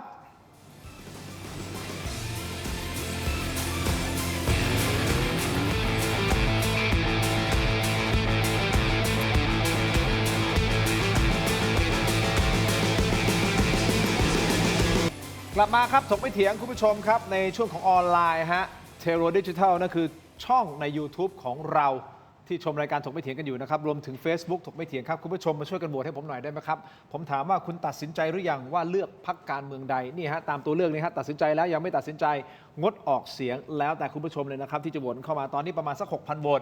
อยากจะจบรายการสัก 10,000 โหวตนะฮะมาดูความพร้อมของคุณผู้ชมที่ชมรายการอยู่นะว่า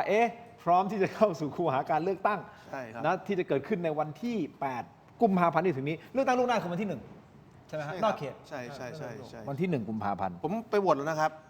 โหวตโพลเนี่ยผมโหวตแล้วนะครับ อ๋อโหวตในโพลผมตกใจผมนึกว่าคุณไปโหวต ไม่ใช่โหวตโพลโหวตโพล อ๋อ คุณทินโหวตหรือยัง กดไปแล้ว เออ กดไปแล้ว มีคำตอบด้วยนะ อาจารย์ตัดสินใจยัง ตัดสินใจแล้วสิครับ อาจารย์ทรงนี่ตัดสินใจยัง ยังดูไปเรื่อย ดูไปเรื่อยๆเพื่อดูว่าก็ไม่รู้จะเลือกใครดี ๆครับก็มีเราก็ต้องดูโปรไฟล์นะฮะดูแบ็กกราวด์ของเขา แต่เมื่อ นะครับแต่ผมเห็นเลือกตั้งอบตเมื่อวานใช่ไหม เมื่อวัน เมื่อวันอาทิตย์ที่ผ่านมาเนี่ยมันมีมิติใหม่เยอะอยู่นะ อ๋อเหรอฮะมิติใหม่อะไร ใช่ผมยกตัวอย่าง เราชวนคุยประเด็นนี้ต่อ ผมยกตัวอย่าง บางเข เช่น ตที่มันโหวตโนชนะไง ใช่ แต่มันก็ไม่ได้เยอะมากนะพี่มันก็กี่ ไม่ เข แต่ นะ มันมิติใหม่ไง เอายังไงอาจารย์ อธิบาย ก็คือ วิเคราะห์หน่อย จ วิเคราะห์ ริง ๆเขาลงสมัคร 2 คน อืม ก่อนวันเลือกตั้งเนี่ยคนที่ป๊อปปูล่าเนี่ยถูกยิงตาย อืม แล้วมันก็เลยเหลือคนเดียวที่จะต้องโหวตใช่ไหมล่ะ อืม แต่ปรากฏว่าไอ้คนเดียวที่เหลือเนี่ยแพ้คะแนนที่ไม่ โหวตโน ไม่เลือกใคร หมด แล้วแบบไม่เห็นฝุ่นเลย อ๋อ นะครับ นั่นแหละมันหมายถึงว่าอะไรนี่คือความรู้สึกในคุณค่าของการกบาดตัวเองนะนั่นคือจุดหนึ่งอีกอันหนึ่งไม่อยากจะเอ่ยชื่อจังหวัดแต่เอาเป็นว่ามีอยู่ 62 อบต 62 นายกอบตนะครับคนเก่าเข้ามาได้คนเก่าหลุดไป 40 คะแนน 40 คน เอา40 40 นายก นั่นหมายความว่าคนเก่าเข้ามาได้แค่ 22 40 คือนายกคนใหม่ แต่ผมไม่บอกนะว่าจังหวัดไหนให้ท่านไปค้นดูนะครับ ไปดูในกกตก็ได้นะครับก็เลย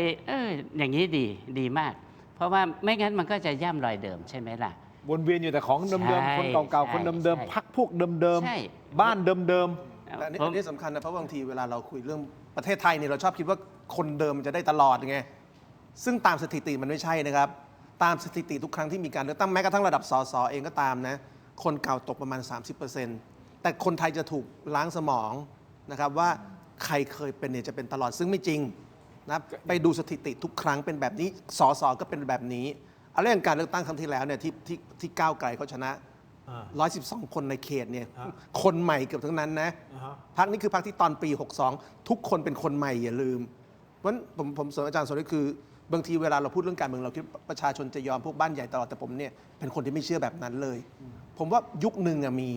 แต่ความคิดคนเนี่ยเปลี่ยนได้ ๆอาจารย์คิดยังไงในประเด็นนี้ เพราะว่าเป็น มันสะท้ ผ อน มว่า ออกมา เป็นนิมิตหมายที่ดี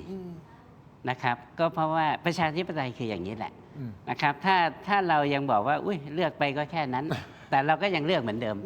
มันก็แค่นั้นจริง ใช่ ๆไหมครับ ใช่ แต่ถ้าเราเปลี่ยนวิธีการมองเปลี่ยนวิธีว่าเนี่ยเขายังเป็นคนการศึกษาก็สูงประวัติก็ดีไม่เคยโกงมาก่อน ครับ นะครับทำงานบริษัทนั้นบริษัทนี้ก็เจริญงอกงามมาโดยตลอดลองให้เสียเพราะว่าเวลาเรามองเรื่องประเทศชาติเนี่ยนะฮะอย่ามองที่ตัวเองอย่างเดียว ต้องมองว่าเรายังมีลูกมีหลานที่จะต้องเจริญเติบโตขึ้นมาอีกนะครับถ้าเราใช้ทัศนคติหรือว่าพิจารณญาณเหมือนเดิมเนี่ยก็จะไปว่าใครถ้านักการเมืองมันเข้ามามันก็ทำเหมือนเดิมจริงไหมฮะเพราะฉะนั้นผมถึงบอกไงฮะแล้วก็ที่ผมทึ่งมากจังหวัดที่ผมยกตัวอย่างเมื่อสักครู่นี้ ครับ ไปค้นเองนะครับ อยู่ในโซนสีแดงก็คือว่าซื้อเสียงกันเยอะมาก จริง แต่เที่ยวนี้เห็นไหม คนใหม่เข้ามาแต่ว่าสิ่งที่เราต้องไปสืบสวนสอบสวนให้ลึกลงไปเนี่ยว่าไอ้คนใหม่ที่เข้ามาเป็นส่วนใหญ่เนี่ยเขามือสะอาดหรือไม่ หรือเปล่า แต่ถ้ายังซื้อมาเหมือนไอ้พวกเก่า มันก็ไม่ได้มีอะไรเปลี่ยนแปลง มันก็ไม่มีอะไรเปลี่ยนแปลงนี่แหละแต่ผมมองว่านี่คือ case study ที่ดีมากสำหรับประเทศไทย อันนี้ก็พอจะเห็นทิศทางหรือเปล่าไม่แน่ใจว่าการเลือกตั้งอบตถูกต้องไหมครับ มันจะเป็นทิศทางไปในเดเรคชั่นที่จะปูไปถึงการเลือกตั้งวันที่ 8 กุมภาพันธ์ที่จะถึงนี้ คือผมว่ามันไม่เห็นซะทีเดียว 100% นะครับเพราะเคสที่เกิดอย่างนี้มันไม่ได้เยอะคือทิศทางใหญ่มันคือทิศทางการใช้ตังค์อบตพูดตรงๆ แต่ว่าขนาดเป็นทิศทางของการใช้ตังค์เนี่ยมันยังมีเรื่องแบบนี้เกิดขึ้นที่พอเป็นการเลือกตั้งสสเราเห็นแล้วว่าไม่ว่าจะเป็นการเลือกตั้งในปี 62 นะครับหรือการเลือกตั้งในปี 66 เนี่ยคือทุกคนรู้ว่าพรรคที่ได้คะแนนเยอะทั้ง 62 และ 66 เนี่ยคือพรรคที่ตังค์น้อยที่สุด แล้วทุกคนรู้ว่าพรรคที่มีตังค์เยอะที่สุดในการเลือกตั้ง 62 และ 66 เนี่ยคือพรรคซึ่งมันไม่ชนะเพราะฉะนั้นผมว่าถ้าเกิดเอาเรื่องการเมืองภาพใหญ่เป็นที่ตั้งเนี่ยนะครับเราเป็นอย่างนี้มาในการเลือกตั้ง2 ครั้งแล้ว ดังนั้นผมก็เชื่อว่าเมื่อมันเป็นอย่างนี้มาในการเลือกตั้ง2 ครั้งเนี่ยในการเลือกตั้งปี 69 คนที่ใช้ตังค์มีแน่ แต่ผมเชื่อว่ามันก็จะจบเหมือน 62 และ 66 ก็คือว่าคนที่ใช้ตังค์เยอะที่สุด ไม่ใช่คนที่ชนะเยอะที่สุด อาจารย์คิดอย่างนี้เหรอครับ แต่คุณชูวิทย์อาจจะคิดอีกแบบหรือเปล่าไม่แน่ใจเพราะคุณชูวิทย์ก็ออกมาโจมตีรายวัน อัดคลิปซัดพักประชาชนอย่างตรงไปตรงมาแบบไม่อ้อมค้อม เดินซ้ายออกรายการ เดินสายออกรายการโจมตีพูดตรงๆแหละกับพรรคประชาชนพรรคภูมิใจไทยนะครับคุณผู้ชม และล่าสุดก็มาออกอัดคลิปออกมาเมื่อวานนี้ ระบุว่าศูนย์กลางของพรรคส้มคือคุณธนาธรเพราะฉะนั้นสิ่งที่คุณชูวิทย์พูดถึงพรรคส้ม ก็สะท้อนไปถึงตัวคุณธนาธรเรามีคลิปนะฮะเดี๋ยวไปดูครับ ว่าเพราะสาเหตุใด ผมถึงต่อต้านพรรคส้มซึ่งมีนายธนาธรอยู่ในพรรคส้มผมแยกพรรคส้มออกมาและแยกคุณธนาธรไม่ออกครับเหตุที่ผมแยกไม่ออกเพราะนายธนาธรเป็นผู้ก่อตั้งสร้างพรรคเป็นผู้นำจิตวิญญาณแกนกลางของพรรคส้มเนี่ยคือตัวคุณธนาธรดังนั้นถ้าให้ผมตำหนิผมจี้ลงไปที่คุณธนาธรหยิกเล็บมันก็เจ็บเนื้อละครับพรรคส้มก็ต้องเจ็บไปด้วยทั้งที่ผมไม่ได้แตะพรรคส้มเลยนะครับผมไม่เคยว่าคุณโรมไม่เคยว่าใครนะครับถ้าความแค้นส่วนตัวนั้นน่ะผมบอกได้เลยว่าเป็นพรรคประชาชนเพราะคุณโหวตให้แล้วคุณก็บอกว่าจะไม่โหวตให้เป็นครั้งที่2แม้กระทั่งตอนปี66พรรคเพื่อไทยใช่ไหมที่เขา โหวตให้คุณ2 รอบ แต่ไม่ผ่านสวเอง จนกระทั่งพรรคเพื่อไทยจำเป็นต้องไปจับมือกับพรรคภูมิใจไทย ทั้งที่พรรคภูมิใจไทยเขาไม่ได้โหวตให้คุณนะครับพรรคประชาชน ดังนั้นสิ่งที่ผมสะท้อนไปเนี่ยมันก็เหมือนกับว่าผมพูดกับพรรคส้มซึ่งสะท้อนไปถึงนายธนาธรถ้าคุณถามว่าอ๋อชูวิทย์นี่มันเป็นแค่ส่วนตัวเอ๊ะแล้วที่คุณเท้งบอกว่าจะไม่โหวตให้คุณอนุทินไปครั้งที่2เนี่ยเป็นแค่ส่วนตัวไหมนักการเมืองเนี่ยมันมีสัจจะด้วยเหรอครับ ถึงแม้ว่าคุณจะบอกว่าคุณทำการเมืองแบบซื่อๆตรงๆแต่ผมบอกคุณได้เลยนะคุณธนาธรว่าตอนนี้คุณไม่ซื่อแล้ว คุณไม่ตรงแล้ว ส่วนคนอื่นผมไม่ทราบ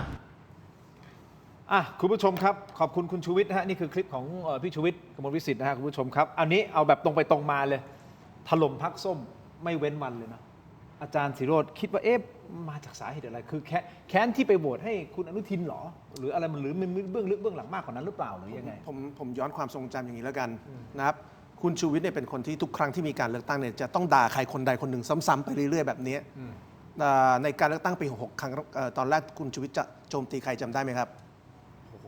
บคุณเศรษฐาทวีสินจำได้คุณชูวิทย์แถลงนู่นนี่เยอะแยะว่าบริษัทของคุณเศรษฐาเนี่ยแล้วก็มาเปิดเรื่องของมีปัญหาเรื่องของการซื้อที่ในวันเดียวกันนะครับมีปัญหาเรื่องของพูดตรงๆฟอกเงินหรือเปล่าบล็อกเชนเนี่ยมีอะไรเกี่ยวข้องหรือเปล่าแล้วก็พูดถึงตัวละครสำคัญคนหนึ่งที่คุณชูวิทย์เรียกไอ้เบ้งคุณชูวิทย์บอกไอ้เบ้งเนี่ยนะครับคือคนที่ทำเรื่องแปลกๆให้คุณเศรษฐาซึ่งถ้าฟังคุณชูวิทย์ตอนนั้นเนี่ยโอ้โหเศรษฐาไม่มีสิทธิ์เป็นนายกเลยเท่าเหลือเกินในโลกชูวิทย์วันนั้นนะมีคนที่ชื่อว่าไอ้เบ้งนะครับทำธุรกรรมที่ไม่โปร่งใสกับคุณเศรษฐากับแสนสิริด้วยแล้วเทามากจนฟังแล้วมันแบบเฮ้ยเศรษฐาถ้าเป็นนายกเนี่ยประเทศไทยไฟลุกท่วมเลยนะแล้วไม่ตัวละครที่คุณชูวิทย์พูดเนี่ยนะทุกคนก็ยังอยู่นะคุณเศรษฐาก็ยังอยู่คนที่ชื่อไอ้เบ้งเนี่ยก็ยังอยู่แล้วก็ทำเรื่องต่างๆในประเทศไทยเป็นปกติแต่สิ่งที่ไม่เหมือนเดิมคือคุณชูวิทย์เลิกด่าคนเหล่านั้นไปเฉยๆด่าคุณเศรษฐาด่าคนที่คุณคิดว่าไอ้เบ้งเนี่ยนะครับด่าเหมือนเขาเป็นอาชญากรแล้วก็เลิกด่าไปเฉยๆนั่นคือ66รอบที่1นะหลังจากนั้นสักพักโปรโมชั่นด่าอนุทินจำได้ว่าคุณชูวิทย์เดินสายด่าอนุทินด่าคุณศักดิ์สยามนะครับเรื่องเขากระโดงนะครับหาว่าคนเหล่านี้กินที่หลวง 5,000 ไร่มีการจัดอีเวนต์แบบทำขนมเค้กเป็นรูปเขากระโดงแล้วคุณชูวิทย์งาบเลยนะคืออีเวนต์แบบคอสตูมครบนะครับแถลงข่าวซ้ำๆทุกวันแล้ววันนี้เรื่องเขากระโดงก็อยู่เหมือนเดิมคุณอนุทินก็อยู่เหมือนเดิมคุณเนวินก็อยู่เหมือนเดิมคุณศักดิ์สยามก็อยู่เหมือนเดิมแต่ที่เปลี่ยนไปคือคุณชูวิทย์ก็เลิกพูดเรื่องเขากระโดงไปเฉยๆเพราะผมว่าเวลาเราดูคุณชูวิทย์พูดเรื่องอะไรต่างๆเนี่ยต้องเข้าใจก่อนว่าคุณชูวิทย์เป็นคนที่เวลาเข้าสู่การเลือกตั้งเข้าสู่การที่การเมืองมันชุลมุนแล้วต้องมีการโจมตีฝ่ายใดฝ่ายหนึ่งเนี่ยคุณชูวิทย์จะเป็นตัวละครที่จะโจมตีฝ่ายใดฝ่ายหนึ่งด้วยเรื่องที่เลวที่สุดชั่วที่สุดเสมอเศรษฐาโดนเรื่องคุณเบ้งนะครับหาว่ามีธุรกรรมสีเทาอนุทินเนวินโดนเรื่องของเขากระโดงและทุกเรื่องจบเหมือนเดิมคือพอโจมตีจนฟินมันจะมีปาฏิหาริย์บางอย่างที่ทำให้คุณชูวิทย์หยุดพูดเรื่องต่างๆไปเฉยๆแล้วอยู่ดีๆคุณชูวิทย์จะขึ้นมาโจมตีเพื่ออะไรก็นั่นไงใช่ไหมครับเพราะฉะนั้นนี่คือสไตล์คุณชูวิทย์อยู่ดีจะมีการโจมตีแล้วทุกเรื่องก็จะจบไปเฉยๆมันต้องเป็นสิ่งที่คุณชูวิทย์ต้องตอบตัวเองเลยครับว่าทุกเรื่องที่คุณชูวิทย์โจมตีเนี่ยที่มาที่ไปเป็นอะไรและทำไมทุกเรื่องเนี่ยมันจบไปเฉยๆสำหรับผมเนี่ยนะสมมุติผมเป็นคนที่เชื่อคุณชูวิทย์ซึ่งผมก็เชื่อนะผมรู้สึกว่าสิ่งที่คุณชูวิทย์โจมตีคุณเศรษฐาถ้าเป็นจริงเนี่ยนะร้ายแรงหรือสิ่งที่คุณชูวิทย์โจมตีคุณอนุทินเรื่องเขากระโดงเนี่ยถ้าเป็นจริงเนี่ยร้ายแรงผมก็มีคำถามว่าทำไมเรื่องร้ายแรงอย่างนั้นเรื่องที่โจมตีคุณเศรษฐาว่าเขามีธุรกรรมสีเทาเรื่องอนุทินเรื่องเขากระโดงเนี่ยมันร้ายแรงอย่างนั้นคุณหยุดเพราะอะไรอ่ะวันนี้ตัวละครเหล่านั้นอยู่ทำไมคุณชูวิทย์ไม่โจมตีอนุทินเรื่องเขากระโดงแล้วทำไมพรรคคุณชูวิทย์วันนี้ไม่โจมตีพรรคเพื่อไทยล่ะใช่ไหมครับคือวันนี้สิ่งที่เป็นคำถามเนี่ยไม่ใช่เป็นคำถามว่าคุณชูวิทย์โจมตีพรรคประชาชนเพราะอะไรแต่ว่าผมสงสัยว่าคุณชูวิทย์หยุดโจมตีเรื่องอื่นๆในอดีตเนี่ยแต่ละคนมีเทคนิควิธีอย่างไรให้คุณชูวิทย์หยุดโจมตีในเมื่อตัวเรื่องที่โจมตีเนี่ยยังอยู่เหมือนเดิมตัวคนที่ถูกโจมตีเนี่ยมันยังอยู่เหมือนเดิมอันนี้น่าคิดน่าวิเคราะห์นะครับทีมงานถ้าคุณชูวิทย์จะให้เกียรติรายการของเรานะฮะลองดูนะครับครับแต่เนี่ยผมว่าก็อย่างนี้ครับหลายคนก็สงสัยว่าวันนี้นะครับคือเราก็ฟังคุณชูวิทย์วิจารณ์พรรคส้มเยอะแล้วพรรคอื่นที่มันมีในประเทศนี้มันเป็นพรรคเทวดาหมดเลยใช่ไหมคือเวลาฟังคุณชูวิทย์วิจารณ์คือพรรคส้มจะเลวหรือชั่วเนี่ยไม่ใช่ปัญหาของผมนะครับแต่ผมว่าผมก็เป็นคนไทยทั่วไปที่ผมรู้สึกว่าเวลาฟังคุณชูวิทย์วิจารณ์เนี่ยแล้วเพื่อไทยดีไปหมดใช่ไหมภูมิใจไทยดีไปหมดใช่ไหมพรรคอื่นๆรวมไทยสร้างชาติพลังประชารัฐบริสุทธิ์ผุดพองไปหมดใช่ไหม ประชาธิปัตย์นี่เทวดาทั้งพรรคใช่ไหมคือถ้าจะวิจารณ์มันต้องวิจารณ์ทุกพรรคใช่ไหมครับไม่ใช่มาบอกว่าเฮ้ยพรรคอื่นเนี่ยเหมือนดีไปหมดแต่พรรคนี้มันไม่ดีอยู่พรรคเดียว ก่อนที่ คุณชูวิทย์ไม่ชอบการซื้อเสียงอย่างเงี้ยทำไมไม่วิจารณ์การซื้อเสียงของพรรคอื่นบ้างอะครับผมอยากได้ยินการวิจารณ์การซื้อเสียงของพรรคอื่น คุณชูวิทย์ไม่ชอบเรื่องของการที่นักธุรกิจมาแทรกแซงการเมืองใช่ไหมครับผมอยากได้ยินคุณชูวิทย์วิจารณ์ว่าพรรคอื่นๆมีนักธุรกิจอยู่เบื้องหลังแต่ละพรรคยังไงทำไมคุณชูวิทย์ไม่พูดบ้างอะครับ อันนี้เดี๋ยวผมถ้ามีโอกาสได้ถามคุณชูวิทย์นะฮะเดี๋ยวจะถามแน่นอนถามแทนอาจารย์สีโรจน์ตรงนี้ด้วยนะครับแต่ก่อนที่จะไปที่อาจารย์ทรงฤทธิ์นะครับอีกนิดนึงฮะแต่บางคนก็ถามว่าก็แล้วทำไมอาจารย์สีโรจน์ก็ด่าแต่เพื่อไทยหรือเปล่า ไม่ผมด่าทุกพรรค ปกป้อง ผมด่าทุกพรรค ปกป้องประชาชนหรือเปล่าอาจารย์ ผมด่าทุกพรรคสมัย อาจารย์กรีดออกมาเป็นเลือดสีส้มหรือเปล่า สมัยประชาธิปัตย์เป็นรัฐบาลพี่ผมเป็นรัฐมนตรีผมก็วิจารณ์แบบนี้แหละครับ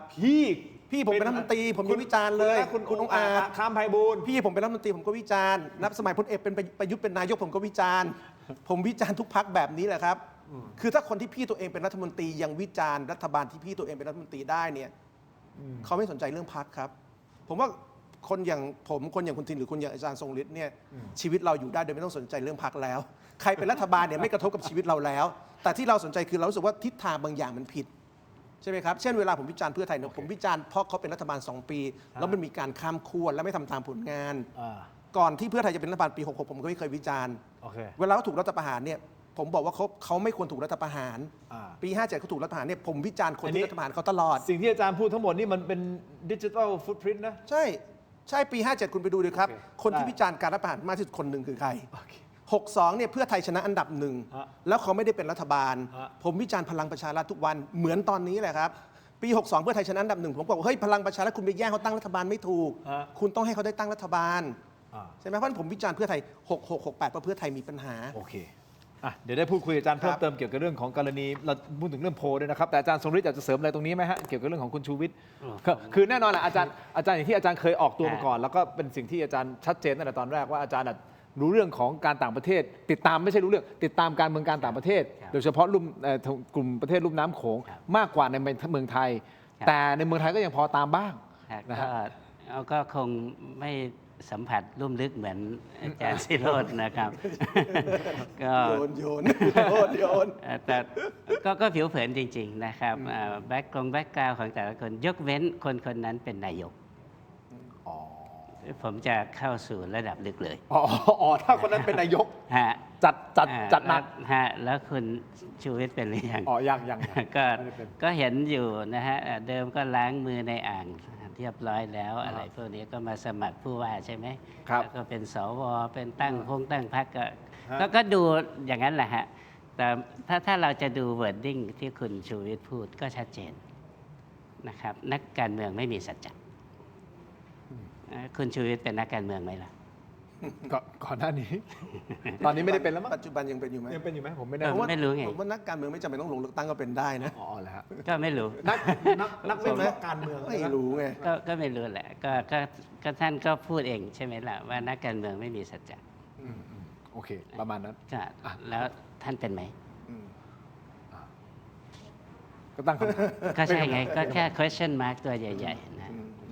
เอางี้ไม่เป็นไรงั้นผมขอไปต่ออันนี้เลยนะครับทางด้านของอาจารย์สุวิชาเป้าอารีนะฮะรองศาสตราจารย์ผู้ช่วยศาสตราจารย์ดรสุวิชาเป้าอารีผู้อำนวยการนิดาโพได้มีการคาดการจำนวนสสแต่ละพรรคโดยคาดว่าอันดับ1จะเป็นพรรคภูมิใจไทยได้สสประมาณสัก140 ถึง 150 เสียงนะฮะรองลงมาคือพรรคประชาชนประมาณสัก120 ถึง 130นะฮะพรรคเพื่อไทยประมาณ70 ถึง 80ประชาธิปัตย์40นะฮะพรรคกล้าทำ40แล้วก็พรรคเล็กรวมกันประมาณสัก60คนตามอินโฟที่เราทำขึ้นมานี่คือของอาจารย์สุวิชานะครับนิดาโพพรรคภูมิใจไทยภายใต้การนำของคุณอนุทินชาญวีรกูลมีคะแนนนิยมพุ่งสูงขึ้นอย่างมีนัยสำคัญนะฮะโดยเฉพาะในภาคอีสานและภาคกลางจนคาดการได้ว่าน่าจะได้สสเป็นอันดับ1อาจารย์ตัวเลขนี้อาจารย์คิดยังไงทำไมภูมิใจไทยถึงแซงพรรคประชาชนขึ้นมาค่อนข้างเยอะเลยนะค่อนข้างเยอะมากเลยนะครับหรือเป็นเพราะว่าพรรคประชาชนคะแนนเขาหายไปเองมากกว่าหรือเปล่าไม่ผมต้องแยกก่อนอันนี้ไม่ใช่นิดาโพลนะครับอันนี้เป็นการประเมินของผอนิดาโพล ซึ่งไม่เกี่ยวกับโพลแล้วนะผอคืออันนี้เป็นการที่อาจารย์สุวิชาแกประเมินของแกเองคนละเรื่องกับโพลคือถ้าโพลเนี่ยที่สำรวจล่าสุดในพรรคประชาชนนำแต่ว่าอันนี้คือการประเมินของอาจารย์ซึ่งอันนี้ไม่ใช่เรื่องนิดาโพลแล้วเป็นเรื่องมุมมองของผอนิดาโพลว่าการเลือกตั้งจะจบแบบไหนซึ่งตอนนี้คนก็ประเมินได้หลายสูตรนะครับผมว่าก็ไม่เป็นไรนะครับทั้งหมดนี้ก็เดินหน้าสู่การเลือกตั้งคือ 20 วันหลังจากการเลือกตั้ง20 วันจะเดินหน้าสู่การเลือกตั้งเนี่ยผมว่าถ้าเกิดเอาตามที่ทุกโพลแถลงเนี่ย1 พรรคประชาชนยังนำนะครับแต่2นะครับผมว่าสิ่งที่น่าสนใจก็คือว่าในแทบจะทุกโพลก็เหมือนกันคือว่าเพื่อไทยเนี่ยร่วงไปที่ 3 และภูมิใจไทยเนี่ยขยับขึ้นมาที่2นะครับถ้าตัดเรื่องที่ผอ.ประเมินเองคืออาจารย์สุพิชาเนี่ยประเมินเรื่องของอาจารย์ในมุมมองอาจารย์เองแต่ว่าโพลเนี่ยนะครับมันยังเป็นสูตรแบบนี้อยู่คือประชาชนอันดับ1ภูมิใจไทยอันดับ2เพื่อไทยอันดับ3นะครับยังไม่มีการเปลี่ยนแปลงไม่ว่าจะเป็นนิด้าโพลหรือว่าบ้านสมเด็จโพลหรือว่าจะเป็นโพลของช่องต่างๆนะครับแทบทุกสื่อเป็นแบบนี้หมดข้อที่น่าสังเกตมาอยู่ตรงนี้คือว่า1นะครับภูมิใจไทยเนี่ยขยับขึ้นมาเป็นอันดับ2โดยที่คะแนนเพิ่มเยอะหลังจากที่คุณอนุทินไปประกาศว่าใครรักลุงตู่ให้เลือกภูมิใจไทยนะผมว่าอันนี้แหละคือสิ่งที่มันเป็นแนวโน้มที่สรุปได้อย่างเป็นวิทยาศาสตร์สุดว่าคะแนนภูมิใจไทยเพิ่มเยอะหลังจากที่มันเริ่มมีการขยับแบบนี้ว่าใครรักลุงตู่นะครับให้มันเลือกภูมิใจไทยเพราะว่าอย่างเฉพาะในเคสกรุงเทพอย่างนี้เนี่ยพรรครวมไทยสร้างชาติในการเลือกตั้งปี66เนี่ยไม่ได้สสเลยก็จริงนะครับแต่ทุกเขตคะแนนเขามาเป็นอันดับ3นะครับพอคะแนนมาเป็นอันดับ3เนี่ยไปรวมกันเป็นก้อนเนี่ยถ้ามีคนที่เลือกรวมไทยสร้างชาติรอบที่แล้วพอรักลุงตู่ถ้าไปเลือกคุณอนุทินเยอะเนี่ยมันจะดันคะแนนบัญชีรายชื่อของภูมิใจไทยให้เพิ่มเพราะฉะนั้นผมว่าวันนี้นะครับเกมของแต่ละพรรคไม่เหมือนกันเกมของพรรคประชาชนเนี่ยเขาคือเกมต้องเป็นที่1ต่อแล้วดันตัวเองให้สูงขึ้นให้ได้ยังไงเช่นเขามีการเปิดทีมบริหารนะครับเอาคนที่โปรไฟล์แข็งแรงมาอย่างเช่นทูตไทยในอเมริกานะครับมาเป็นว่าที่รัฐมนตรีต่างประเทศของเขาหรือว่าคุณป้อมพาวุฒิอย่างเงี้ยป้อมพาวุฒิคนก็รู้ว่านี่คือเบอร์1ของคนทำเรื่องแพลตฟอร์มประเทศนี้แล้วใช่ไหมแล้วเป็นคนที่บอกว่าธุรกิจ SME ไทยจะต้องไม่ถูกจีนเข้ามาลุกลานอย่างเงี้ยเขาก็เป็นคนรังเรื่องดิจิทัลคือเกมพรรคประชาชนเนี่ยคือเกมเอาทีมงานนะครับมาดึงคะแนนเกมภูมิใจไทยตอนนี้นะผมว่าเกมดึงทีมงานเนี่ยมันจบแล้วนะครับคุณอนุทินไม่มีตัวใหม่มาเติมอย่างตอนที่ดึงคุณสุปจีหรือคุณศรีศักดิ์คุณเอกนิติการดึงคนใหม่มาเติมจบแล้วแล้วมันเกมของภูมิใจไทยวันนี้คือเกมโยกคะแนนของรวมไทยสร้างชาติและพลังประชารัฐให้กลับเข้ามานั่นเกมของเพื่อไทยตอนนี้ผมยังนึกไม่ออกว่าเกมของเพื่อไทยวันนี้คืออะไรนะครับเช่นจะมีคนใหม่มาเติมไหมเนี่ยวันนี้เราไม่เห็นนะครับจะดันคุณยศชนันเนี่ยตอนนี้กระแสมันเหมือนมันพุ่งตอนเปิดตัวแต่พุ่งแล้วมันจบอยู่ตรงนี้มันยังไม่ทะยานขึ้นไปที่1เนี่ยคือเกมที่เพื่อไทยจะต้องแก้นะว่าคุณจะดันคะแนนยศชนันที่พุ่งตอนเปิดตัวแต่ตอนนี้มันไม่ขยับต่อเนี่ยจะขยับยังไงแต่ละพรรคเกมไม่เหมือนกันแล้วโอเคอาจารย์ศิโรจน์ครับเดี๋ยวผมจะถามอาจารย์ศิโรจน์แต่ผมจะวกไปที่อาจารย์ทรงฤทธิ์ก่อนนะครับก็คือคำถามนี้นะผมทิ้งไว้ก่อนอาจารย์ศิโรจน์มองว่าการฟอร์มรัฐบาลจากการเลือกตั้งครั้งนี้นะครับผมไม่รู้ใครจะชนะนะแต่อาจารย์คิดว่าจะเป็นการจับมือระหว่างพรรคไหนตอนนี้มี3พรรคใหญ่ที่เขาคาดการณ์พรรคเพื่อไทยพรรคภูมิใจไทยพรรคประชาชนที่จะได้คะแนนสูงสุด3อันดับแน่นอนมันไม่มีใครน่าจะเบ็ดเสร็จหรอกนะครับ250เสียงขึ้นไปแล้วเป็นรัฐบาลคนเดียวนึกออกไหมฮะมันจะต้องจับมือกันในมุมของอาจารย์คิดว่าใครจะจับกับใครแนวโน้มจะเป็นยังไงแต่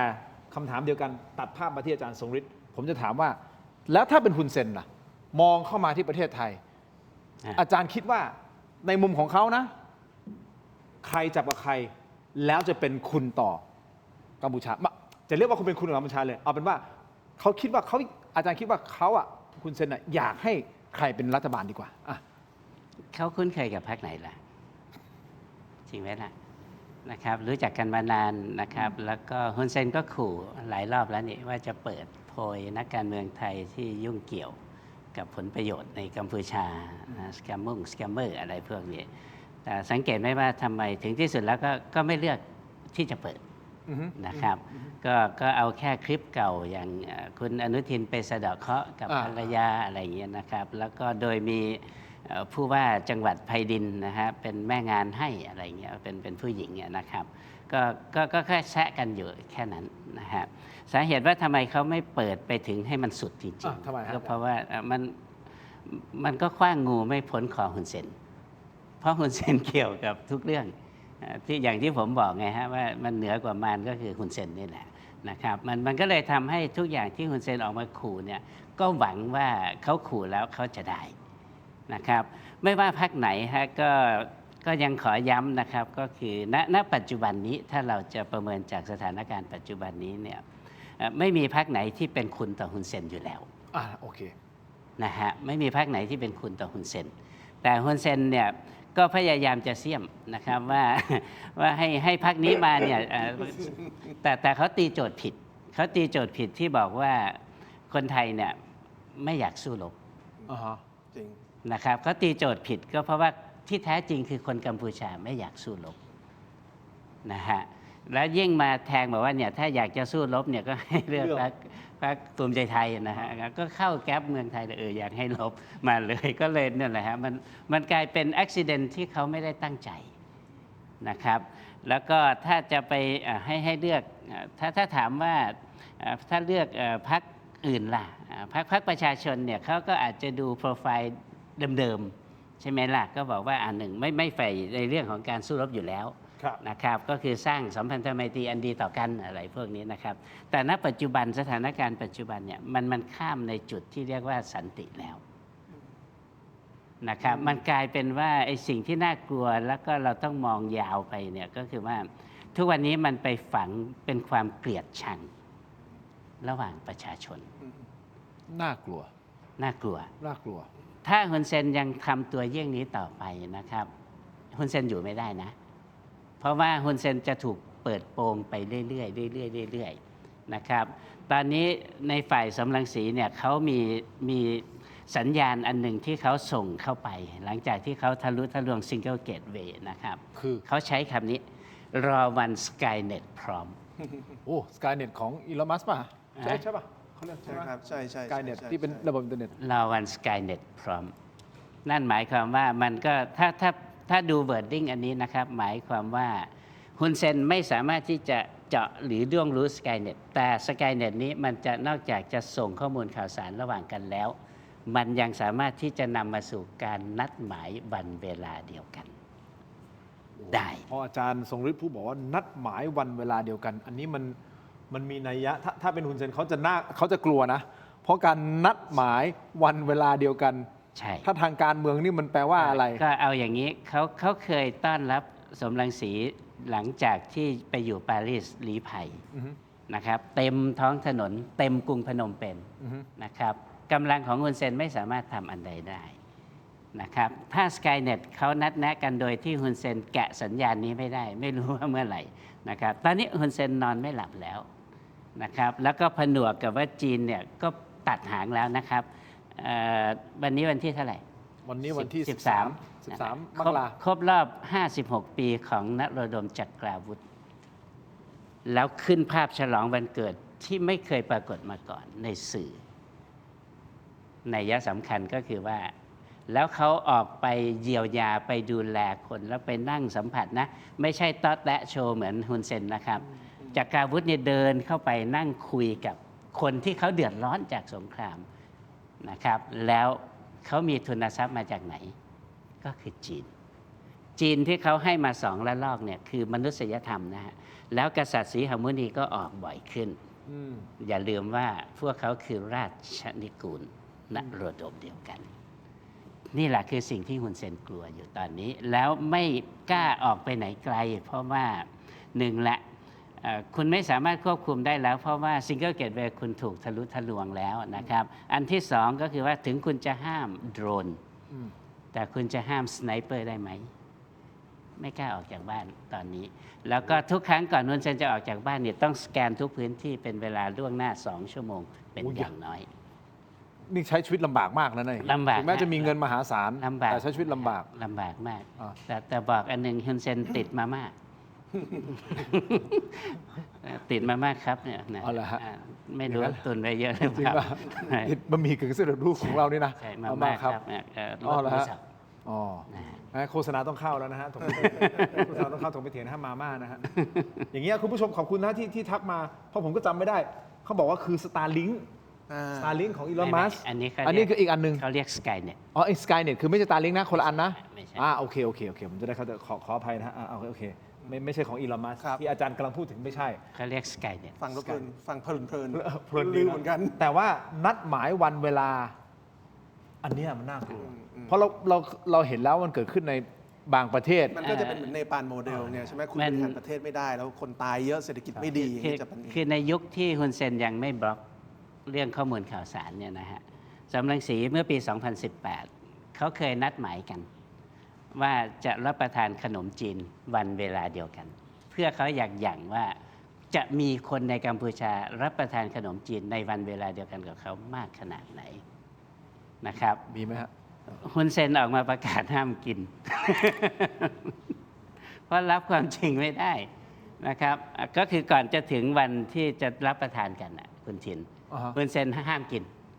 นะครับแต่ทีนี้มันห้ามไม่ได้อยู่แล้ว เพราะว่าเขายังไม่มีซิงเกิลเกตเวย์ในยุคนั้นปี 2018 นี่นะครับฮุนเซนก็เลยรับความจริงไม่ได้ก็เลยประกาศทับเลย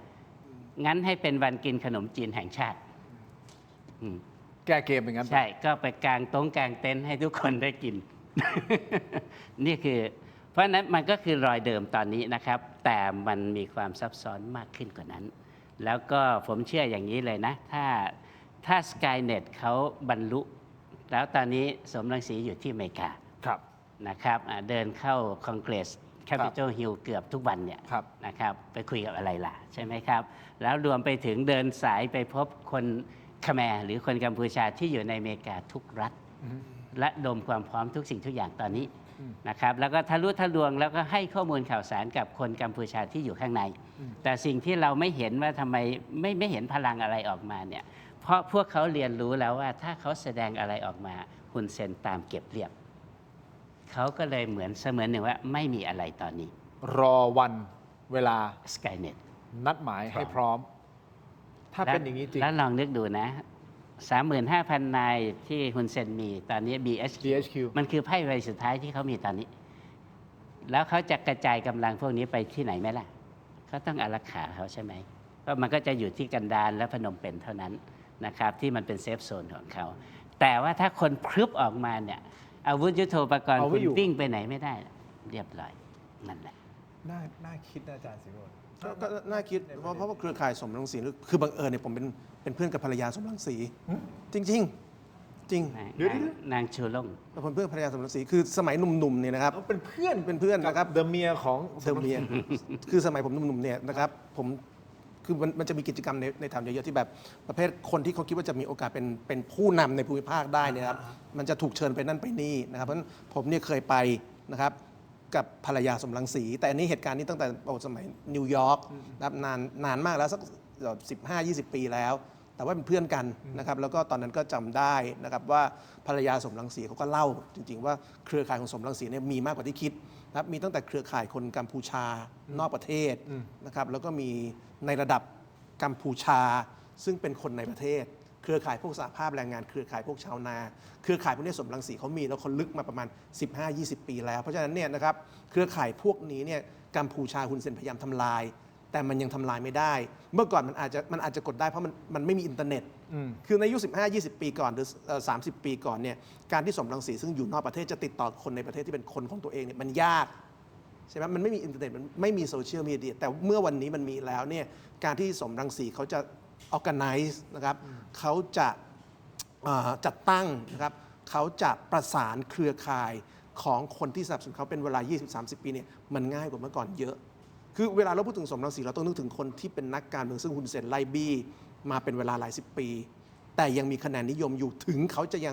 ยังไม่สามารถเป็นรัฐบาลได้เนี่ยแต่เขาสามารถเลี้ยงกระแสเขาได้ มันเหมือนเป็นขบวนการใต้ดินที่ไม่มีใครเห็นนะเป็นผีของฮุนเซนที่ฮุนเซนฆ่าไม่ตายอะแล้ววันนี้พอมีโซเชียลมีเดียมีดาวเทียมมีอะไรต่างๆเนี่ยผีตัวนี้มันมีกลไกมีเครื่องมือในการจะล้มฮุนเซนได้ตลอดเวลา อันนี้แหละคืออาวุธลับที่ฮุนเซนเนี่ยกำลังเจอกับสมรังสี โอเค อย่างนี้คุณผู้ชมครับผมถามอาจารย์ทรงฤทธิ์นะครับว่าอาจารย์ทรงฤทธิ์คิดว่าฮุนเซนนะครับอยากเห็นรัฐบาลที่มาจากพรรคไหนมากกว่ากัน ไม่ได้แปลว่ารัฐบาลอันนั้นขึ้นมาแล้วจะเป็นคุณกับคุณเซนนะฮะแต่หมายความว่าอย่างน้อยๆคุณเซนเนี่ยมีตัวเลือกแค่นี้แหละเขาคิดว่าอยากจะให้พรรคไหนขึ้นมาเป็นรัฐบาลอาจารย์ทรงฤทธิ์ตอบผมแบบถามกลับว่าอ้าวแล้วเขาคุ้นเคยกับพรรคไหนล่ะก่อนหน้านี้อันนี้คือเป็นคำตอบของอาจารย์นะครับแล้วก็เราก็ไล่เรียงจนถึงมาถึงประเด็นนี้ จนถึงประเด็นของพรรคประชาชนด้วยที่ผมจะถามต่ออาจารย์ศิโรจน์นะครับอาจารย์ศิโรจน์ครับ3 พรรคคำถามเดียวกันที่ถามอาจารย์ทรงฤทธิ์นะครับแต่ไม่มีฮุนเซนเข้ามาในสมการแต่ในมุมของอาจารย์เองอาจารย์คิดว่า3 พรรคใหญ่นะที่จะได้คะแนนเสียงไม่ว่าจะเป็นเพื่อไทยภูมิใจไทยพรรคประชาชนคิดว่าใครจะได้มาจับมือกันเป็นพรรครัฐบาลในการเลือกตั้งครั้งนี้ข้อที่1ข้อที่2คำถามประเด็นที่คุณรวมโพสต์น่าสนใจเกี่ยวกับเรื่องของคุณเซนที่ออกมาไม่ใช่คุณเซนคุณแก้วออกมาพูดใช่ไหมครับเขาบอกว่าจริงๆเขากลัวไม่อยากให้พรรคส้มขึ้นมาเป็นรัฐบาลเพราะว่าถ้าขึ้นมาเนี่ยจะเป็นตัวอย่างของการ ลุกฮือของคนรุ่นใหม่การเปลี่ยนแปลงในกัมพูชา ซึ่งจริงๆไม่ต้องรอพรรคประชาชนขึ้นมาหรอกครับ น่าจะมีการเปลี่ยนแปลงจากของเขาเองอยู่แล้วนะครับอาจารย์ศิโรจน์คำถามแรกก่อน3 พรรคคิดว่าใครจะจับมือกับใคร ขอเป็นคำถาม2ก่อนเดี๋ยวผมลืม โอเคคำถาม2 คือคำถาม2เนี่ยที่โรมพูดเนี่ยผมว่ามันมีประเด็นหนึ่งที่ผมเพิ่งนึกออกก็คือว่าฮุนเซนเคยพูดจริง ๆ ว่าในบรรดาพรรคการเมืองต่างๆในประเทศไทยเนี่ยเขาไม่ชอบพรรคก้าวไกลมากที่สุดจำได้ไหมครับตอนที่พรรคก้าวไกลแล้วคุณพิธาชนะอันดับหนึ่งในการเลือกตั้ง66เนี่ยนั่นก็คืออีกครั้งหนึ่งที่ฮุนเซนแทรกแซงการเมืองไทยนะเขาให้สัมภาษณ์เขาโพสต์เลยว่าเขาไม่ต้องการพรรคก้าวไกลเป็นรัฐบาลเลยจำได้ไหมครับหลังการเลือกตั้งปี66คุณเซนพูดอย่างนี้จริงๆว่าเฮ้ยพรรคนี้มันคนรุ่นใหม่นะครับขึ้นมาเนี่ยด้วยความสัมพันธ์ไทยกับกัมพูชามีปัญหา แล้วเดี๋ยวคนเขมรจะไปหลงเลือกคนใหม่ๆ แบบที่คนไทยเลือกพรรคก้าวไกลเพราะฉะนั้นสิ่งที่คุณโรมพูดเนี่ยผมว่าแกพูดจากข้อเท็จจริงแต่บังเอิญแกลืมไงว่าตัวฮุนเซนเคยพูดอย่างนี้จริงๆว่าวันที่ก้าวไกลชนะวันที่พิธาชนะเนี่ยฮุนเซนประกาศเลยว่าเขาไม่เห็นด้วยเลยที่พรรคก้าวไกลหรือคุณพิธาชนะอันดับหนึ่งเพราะว่าเดี๋ยวมันจะลามไปเป็นการเมืองในกัมพูชาเองด้วยเหมือนกันอาจจะมองเป็นโมเดลเป็นรูปแบบเฮ้ยเนี่ยคนรุ่นใหม่ขึ้นมาใช่ไหมอาจารย์เขากลัวประเด็นคุณเซนกลัวเรื่องนี้มากเลยนิดเดียวฮะคือคนเจนY XY เนี่ยนะฮะคือ 65%ของประชากรและส่วนใหญ่คือฐานของสมรังสี โอเคชัดเจนใช่คุณเซนถึงพูดไว้จริงๆว่าเขาไม่ต้องการก้าวไกลชนะเลือกตั้งเลยอันนี้เป็นสเตทเมนต์ของคุณเซนทันทีที่ผลการเลือกตั้งปี66ออกโอเคเพราะฉะนั้นสิ่งที่คุณรวมพูดก็มันมาจากสิ่งที่คุณเซนพูดเองนี่แหละอันนี้คือคำถามที่2กลับมาที่คำถามที่1คิดว่าใครจะจับมือกับใครในการจัดตั้งรัฐบาลครั้งนี้คือผมว่าถ้าเอาจับมือไม่ได้หมายถึงว่าอันไหนเป็นไปได้นะเอาจับมือนะถ้าจับมือผมว่าภูมิใจไทยเพื่อไทยกล้าทำมารอจับมือกันอยู่แล้วทำไมถึงคิดเป็นสูตรนั้นแต่ละพรรคมีประเด็นของตัวเองใช่ไหมครับเพื่อไทยเนี่ยสิ่งที่เพื่อไทยเป็นสิ่งที่เพื่อไทยกังวลคือกังวลเรื่องคุณทักษิณกังวลเรื่องคุณยิ่งลักษณ์กังวลเรื่องคุณแพทองธารเอาเฉพาะคุณทักษิณคุณยิ่งลักษณ์คุณแพทองธารเนี่ยแต่ละคนคดียังเพียบอยู่นะครับคุณทักษิณมีคดีที่ติดคุกชั้น14อยู่นะยังไม่ได้ออกมีคดี112คาอยู่นะที่อัยการอุทธรณ์ต่อนะครับคุณยิ่งลักษณ์มีคดีจำนำข้าวคดีจำนำข้าวเนี่ยศาลปกครองเคาะแล้วว่าค่าเสียหายอยู่ที่10,000 กว่าล้านแล้วณวันที่คุณศาลปกครองเคาะเนี่ยเพื่อไทยไปสร้างปัญหาไว้เรื่องหนึ่งอะไรอ่ะไม่มีการดำเนินการเก็บค่าเสียหายรัฐบาลมีหน้าที่ดำเนินการเก็บค่าเสียหายจะเป็นกระทรวงการคลังหรือกระทรวงพาณิชย์เมื่อศาลเคาะเพดานวงเงินเนี่ยมันต้องมีคนวางบินไปยังคุณยิ่งลักษณ์กระทรวงการคลังไม่ทำกระทรวงพาณิชย์ไม่ทำมีปัญหา2ข้อ1ยิ่งลักษณ์ต้องจ่าย10,000 ล้าน2กระทรวงการคลังกระทรวงพาณิชย์อยู่ภายใต้เพื่อไทยเพราะฉะนั้นจะมีคดีของคนที่อยู่คลังกับพาณิชย์ภายใต้เพื่อไทยว่าทำไมคุณไม่วางบินคลังคือคุณพิชัยชุนทวชิระพาณิชย์คือคุณภูมิธรรมเวชยชัยนั่นคือเฉพาะก้อนคุณยิ่งลักษณ์นะมีปัญหาอีกเรื่องจำนำข้าวและเรื่องยังไม่ได้กลับไทยคุณแพทองธารจำได้ใช่ไหมครับว่าวันที่หลุดจากนายกนี่นะครับเรื่องคลิปอังเคิลเนี่ยมีคนไปร้องศาลนะครับคุณสมชายแสวงการเนี่ยเป็นคนไปร้องศาล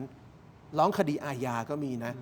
ว่าสิ่งที่คุณแพทองธารทำเรื่องคลิปอังเคิลเนี่ยมันเป็นการเข้าข่ายเป็นภัยต่อความมั่นคงหรือเปล่าร้องคดีอาญาคดีนั้นรออยู่นึกออกไหมครับโอ้โหทำไมวิบากกรรมเยอะนะก็เฉพาะคุณทักษิณคุณยิ่งลักษณ์คุณแพทองธารนี้ก็คดีเพียบนะครับยังไม่ต้องรวมถึงคดีจีปาถะระหว่างทางเช่นคุณภูมิธรรมไปโดนข้อหาแทรกแซงคดีหัวสวนะครับไปแทรกแซง DSI คุณทวีก็โดนอย่างเงี้ยนะครับนั่นก็เฉพาะฝั่งคุณภูมิธรรมแม้กระทั่งรัฐมนตรีดีของพรรคเพื่อไทยนะครับก็อาจจะโดนคดีไอ้เรื่องที่มีภาพกับฝรั่งคนหนึ่งแล้วไปเซ็น MOU กันนั่นก็อาจจะมีประเด็นที่เป็นประเด็นคดีอีกเพราะฉะนั้นสิ่งที่เพื่อไทยต้องการคือเป็นรัฐบาลเพราะฉะนั้นเขาจะยอมจับมือกับใครก็แล้วแต่ที่จะทำให้เขาเป็นรัฐบาลใช่ซึ่งในบรรดาคนที่เขาคิดว่าจับมือแล้วน่าจะคุยกันได้มากที่สุดเนี่ยมันยังเป็นภูมิใจไทยอยู่ก่อนหน้านี้ เขาทะเลาะกันไม่ใช่เหรอเห็นแบบว่าโอ้โหใช่เขาทะเลาะกันในสุดเขาทะเลาะกันแบบที่แยกกันไม่ค่อยดีหรือเปล่าหรือยังไงแยกกันทะเลาะกันเพราะมันแย่งกระทรวงไงแต่ถ้าไม่มีปัญหาเรื่องแย่งกระทรวงเขาอยู่ด้วยกันมาตลอดคุณทินยีหรือว่ากำเนิดคุณอนุทินในแง่การเมืองคืออะไรกำเนิดคุณเนวินในแง่การเมืองคืออะไรเขาอยู่กับคุณทักษิณมาก่อนโอเคคุณอนุทินคุณเนวินก่อนที่จะแตกหักคุณทักษิณเนี่ยเป็นส่วนหนึ่งของพรรคไทยรักไทย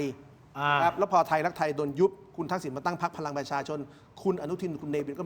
มาทำพรรคพลังประชาชนครับแล้วมาวงแตกตอนที่กลุ่มคุณเนวินเนี่ยแยกตัวเป็นอภิสิทธิ์เป็นนายก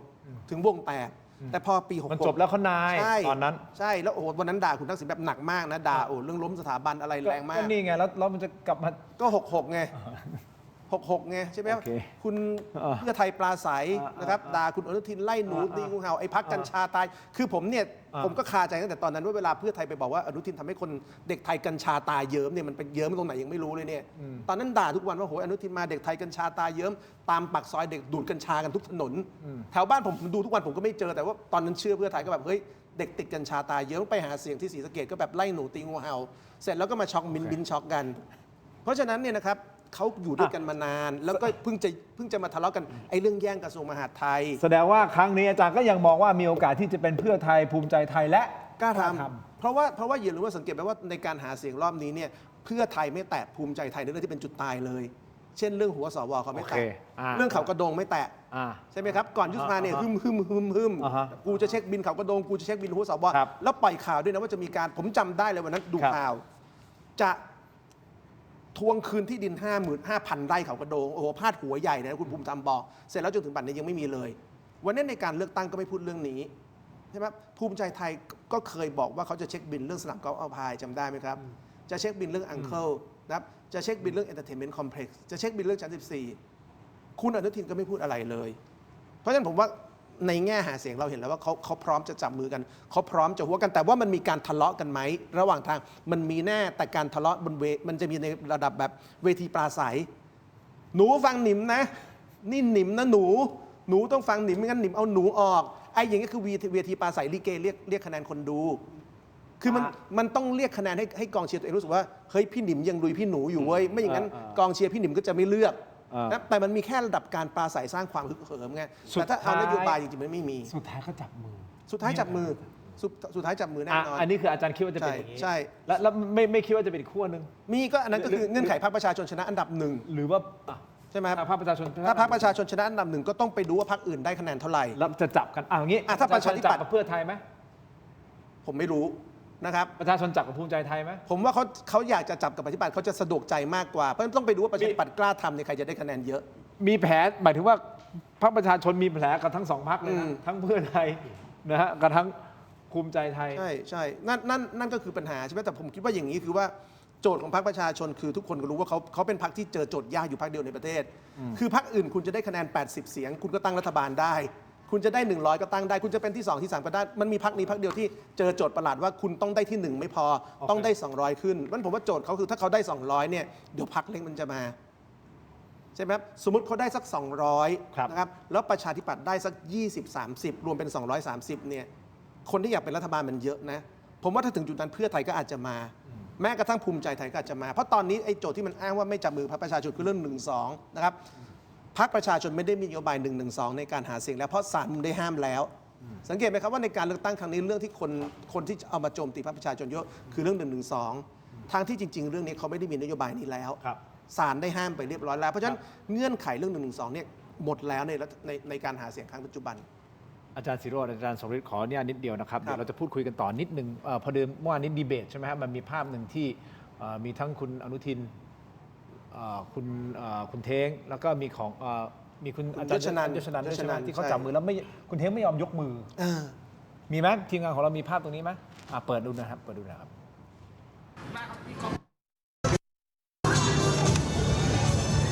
จับมือเนี่ยโอ้โหลืมอยู่เลยเสร็จเลยครูโอ้โหจบ นี่ฮะดูอีกทีครับ จับมือเนี่ยโอ้โห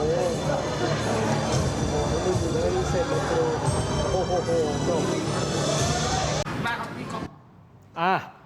อันนี้เป็นโมเมนต์ที่มีการแชร์กัน แล้วก็มีการวิเคราะห์นะเรื่องของภาษากายคือ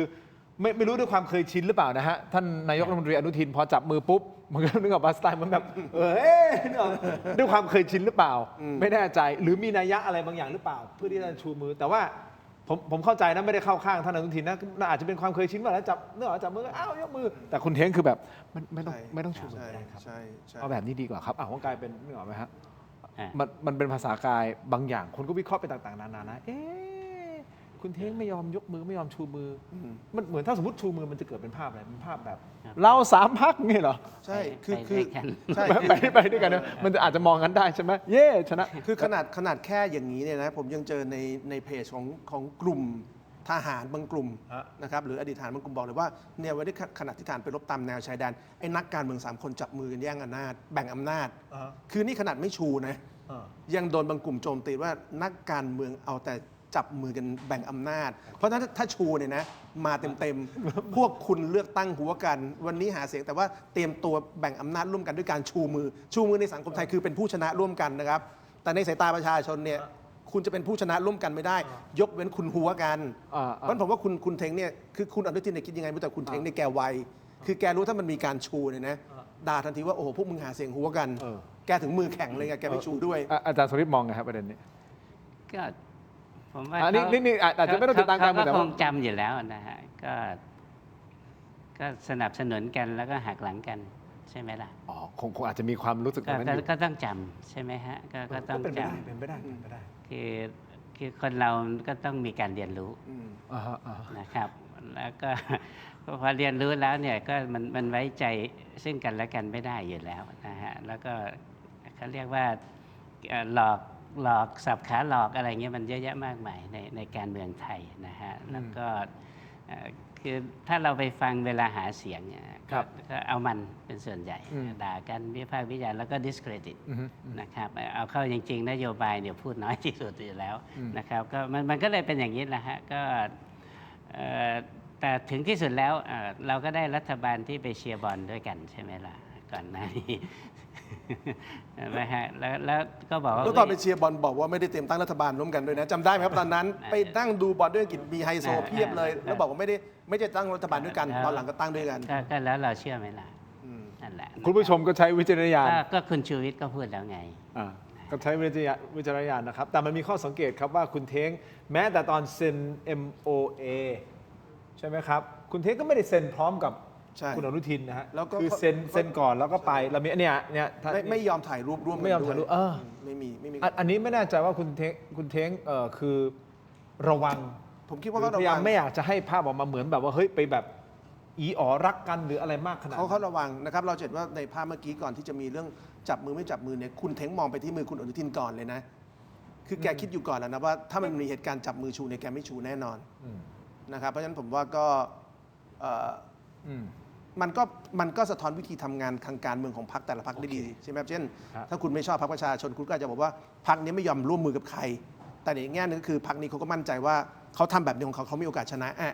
มันก็ต้องไปวัดกันที่การเลือกตั้ง แล้วก็วัดใจคนไทยด้วยนะว่าคุณชอบพรรคการเมืองแบบไหน เช่นถ้าคุณชอบพรรคการเมืองแบบที่หาเสียงด่ากันนะครับแล้วประชาชนก็หลงเชื่อว่าผมเกลียดพรรคนั้นผมรักพรรคนี้แล้วไปเลือกแล้วไอ้ทุกพรรคที่ด่ากันพอเลือกตั้งเสร็จเนี่ยมันก็เคลื่องเสียงประชาชนลง แล้วมันไปผสมพันธุ์กันคุณชอบไหมล่ะใช่ไหมครับคนไทยก็ต้องเลือกครับว่าคุณชอบแบบไหนทุกคนก็มีสิทธิ์เลือก แต่ผมสงสัยนิดนึงนะนี่เป็นการดีเบตกันถูกต้องไหมไม่ได้เป็นการแถลงข่าวถูกไหมใช่โชว์วิสัยทัศน์ไม่ได้ดีเบตแต่การโชว์วิสัยทัศน์มันคือมันเข้าแข่งขันกันทางการเมืองไงถูกต้องไหมครับมันไม่ใช่เป็นการเขาเรียกว่าอะไรนะมาแถลงความร่วมมือกันอะไรอย่างเงี้ยแค่จับมือผมก็ยังมันตลกเลยสำหรับผมนะ แต่ในบ้านเราชอบแบบนี้กันไง คือจะให้เขาจับมือทำไมอ่ะ อันนี้ก็ หมายถึงว่าส่วนตัวนะคือไม่รู้ครับ จะโชว์ว่ามือสะอาดมือฉันไม่เปื้อน สะอาดก็จับได้อยู่ แต่มันเป็นอย่างนี้แทบทุกเวทีนะคุณทินอาจารย์ทรงฤทธิ์ก็คือในบ้านเราเนี่ยพอขึ้นเวทีคนจะชอบให้คนจับมือกันนะคือแบบเหมือนกับอยากจะเห็นความร่วมมือกันแต่จริงๆณวันนี้ แต่เขาแข่งกันเขาเป็น ใช่ การเมืองที่แข่งกันตอน แล้วเราก็ต้องดูว่านโยบายของคนแต่ละคนเราชอบหรือไม่ชอบไงใช่ไหมครับดังนั้นผมว่าก็ โอเค มันก็สะท้อนอย่างคุณอนุทินเขาเป็นนักการเมืองอีกรุ่นหนึ่งใช่ไหมที่เขาคิดว่าการจับมือหรือไม่จับมือเนี่ยมันจับกันได้หมดแหละนะครับใครจะมาจากไหนก็ตั้งรัฐบาลร่วมกันได้แต่ว่าผมคิดว่าคุณเทงเนี่ยเขาเป็นคนอีกรุ่นหนึ่งแล้วไงเขาเป็นคนรุ่นที่เขาคิดว่าพรรคเขาชัดเจนแล้วเขาเชื่อว่าด้วยความชัดเจนเนี่ยเขาจะชนะคนอื่นได้ ผมขอเนี่ยไปอีกประเด็นหนึ่งที่สำคัญนะฮะเพราะว่ามันเป็นถอดสูตรการจับขั้วรัฐบาลต่อทิศทางการลงทุน อันนี้จากหลักทรัพย์ธนชาติ อันนี้เขาจัดอย่างนี้เลยนะคุณผู้ชมไม่รู้อาจารย์ เห็นครับเห็น แล้วเนี่ย เห็น นะทีมงานเราขึ้นมาได้ไหมฮะคือนิดเดียวผมขอพูดถึงประเด็นนี้นิดเดียวเนื่องจากว่าพอพูดถึงธนชาตินึกออกไหมฮะสถาบันการเงินอะไรเงี้ยแล้วก็บอกว่าเนี่ยสูตรการจับขั้วจะเป็นอย่างนี้ แล้วมันจะมีผลยังไงต่อการลงทุนแน่ 50% โอกาส 50% การจับก็คือภูมิใจไทยเพื่อไทยแล้วก็พรรคกล้าทำรวมถึงพรรคอื่นๆ เป็นฝ่ายรัฐบาล ฝ่ายค้านเป็นพรรคประชาชนกับประชาธิปัตย์มุมมองต่อการลงทุนคืออะไรรู้ไหมถ้าเป็นอย่างเงี้ยดีและการเมืองจะมีเสถียรภาพนี่ ลองลงมา 40% นะครับภูมิใจไทยจับกับพรรคเพื่อไทยและประชาธิปัตย์รวมถึงพรรคอื่นๆ ส่วนฝ่ายค้านก็จะกลายเป็นพรรคประชาชนและพรรคกล้าทำผลคืออะไรครับมุมมองต่อการลงทุนดีกว่ากรณีแรกเล็กน้อย เนื่องจากการมีพรรคประชาธิปัตย์ร่วมรัฐบาลจะปลอดภัยว่าที่จะไปปลอดภัยกว่าที่จะไปอยู่ฝ่ายค้านซึ่งอาจสร้างแรงกดดันได้มากกว่าคือเขาวิเคราะห์กันอย่างนี้เลยนะส่วน 10% โอกาสเกิดขึ้นก็คือภูมิใจไทยพรรคกล้าทำและประชาธิปัตย์จริงๆถ้าตามสัจจะของท่านอภิสิทธิ์เวชชาชีวะที่พูดในรายการก่อนหน้านี้แล้วออกเป็นสื่อแล้วนะครับว่าจะไม่จับมือกับพรรคกล้าทำเพราะฉะนั้นโอกาสเนี่ย 10% ถามว่ามันเกิดขึ้นได้หรือเปล่าถ้าในมุมของประชาธิปัตย์และถ้าเราเชื่อคำพูดของคุณอภิสิทธิ์ยังไงเขาก็ไม่ร่วมกับพรรคกล้าทำในการจับมือกันในการเป็นรัฐบาลนะครับถ้าเป็นการจับอย่างนี้ผลักให้พรรคประชาชนกับพรรคเพื่อไทยเป็นฝ่ายค้านนะฮะมุมมองต่อการลงทุนคืออะไรเรามองเป็นกรณีที่ดีที่สุดและรัฐบาลจะมีเสถียรภาพที่สุดฮะและกรณีสุดท้าย 0% ก็คือพรรคประชาชนจับมือกับพรรคเพื่อไทยซึ่งเขาบอกโอกาสใน 0% และพรรคภูมิใจไทยพรรคประชาธิปัตย์พรรคกล้าทำเป็นฝ่ายค้านเขาบอกว่าเรามองว่ากรณีนี้จะไม่เกิดหากกรณีนี้เกิดจะเป็นกรณีที่แย่ที่สุดสำหรับตลาดเนื่องจากมีปัญหาทางกฎหมายซึ่งอาจทำให้รัฐบาลไม่มีเสถียรภาพและเกิดอุบัติเหตุทางการเมืองได้เนี่ยผมว่าประเด็นสำคัญของที่ธนาชาติพูดคือเขาคิดว่าอะไรคืออุบัติเหตุทางการเมืองของประเทศนี้นึกออกไหมครับอะไรที่สถาบันด้านการลงทุนบอกว่าถ้าพรรคประชาชนและพวกเพื่อไทยจับมือกันเนี่ยประเทศนี้จะเกิดอุบัติเหตุทางการเมืองอุบัติเหตุทางการเมืองที่ว่านี่คืออะไรคือวันนี้เรายังเป็นประเทศแบบนี้อยู่นะครับคือใครจะเป็นรัฐบาลหรือไม่เนี่ยต้องดูว่าจะเกิดอุบัติเหตุทางการเมืองไหมคืออะไรครับอุบัติเหตุนั่นน่ะดิครับทำไมยัง เจตนา มันทำไมยังประเทศยังเป็นอย่างนี้อยู่ใช่ไหมคุณแทงจะโดนรถชนเหรอ ไม่รู้ หรือคุณเจ้าชนันจะโดนรถชนหรือไง ไม่รู้ คืออะไรประเทศนี้ ไม่รู้ แต่ผมก็น่าสนใจนะครับคือผมก็คิดว่าถ้ามันเกิดสูตรแบบนี้จริงๆภูมิใจไทยเพื่อไทยกล้าทำเนี่ยรัฐมนตรีเราจะมีใครบ้างครับไม่รู้ไม่แล้วเศรษฐกิจเราเนี่ยโต 1% มา 2-3 ปีนะคุณทินเวียดนามเนี่ย 8% แล้วนะครับ 7-8% แล้ว 8% แล้วนะครับ โอเค เราเนี่ยเป็นประเทศที่โตมา 1% โดยที่ 62 ถึง 66 68 69 เนี่ยก็คือทีมนี้แหละครับ ครับ ภูมิใจไทยเพื่อไทยกล้าทำสลับกันไปสลับกันมาเนี่ย 6 ปีแล้วเศรษฐกิจเป็นแบบนี้ครับ ครับคุณผู้ชมครับเมื่อเช้านี้ทีมงานของผมได้ไปไถฟีด TikTok แล้วก็ส่งมาให้ผมด้วยนะเป็นคลิปของคุณแขกคำปากาออกมาพูดถึงพรรคประชาชนฮะเรื่องบัญชีรัฐมนตรีที่ไม่ได้อยู่ในปาร์ตี้ลิสต์ก่อนที่จะไปฟังเสียงนะครับแล้วเดี๋ยวทำความคิดเห็นสั้นๆนิดเดียวนะครับอาจารย์ทรงฤทธิ์ครับขอบคุณนะฮะ ครับ อันนี้ขออนุญาตเลยนะฮะ ขอบคุณครับโอ้ของอร่อยฮะ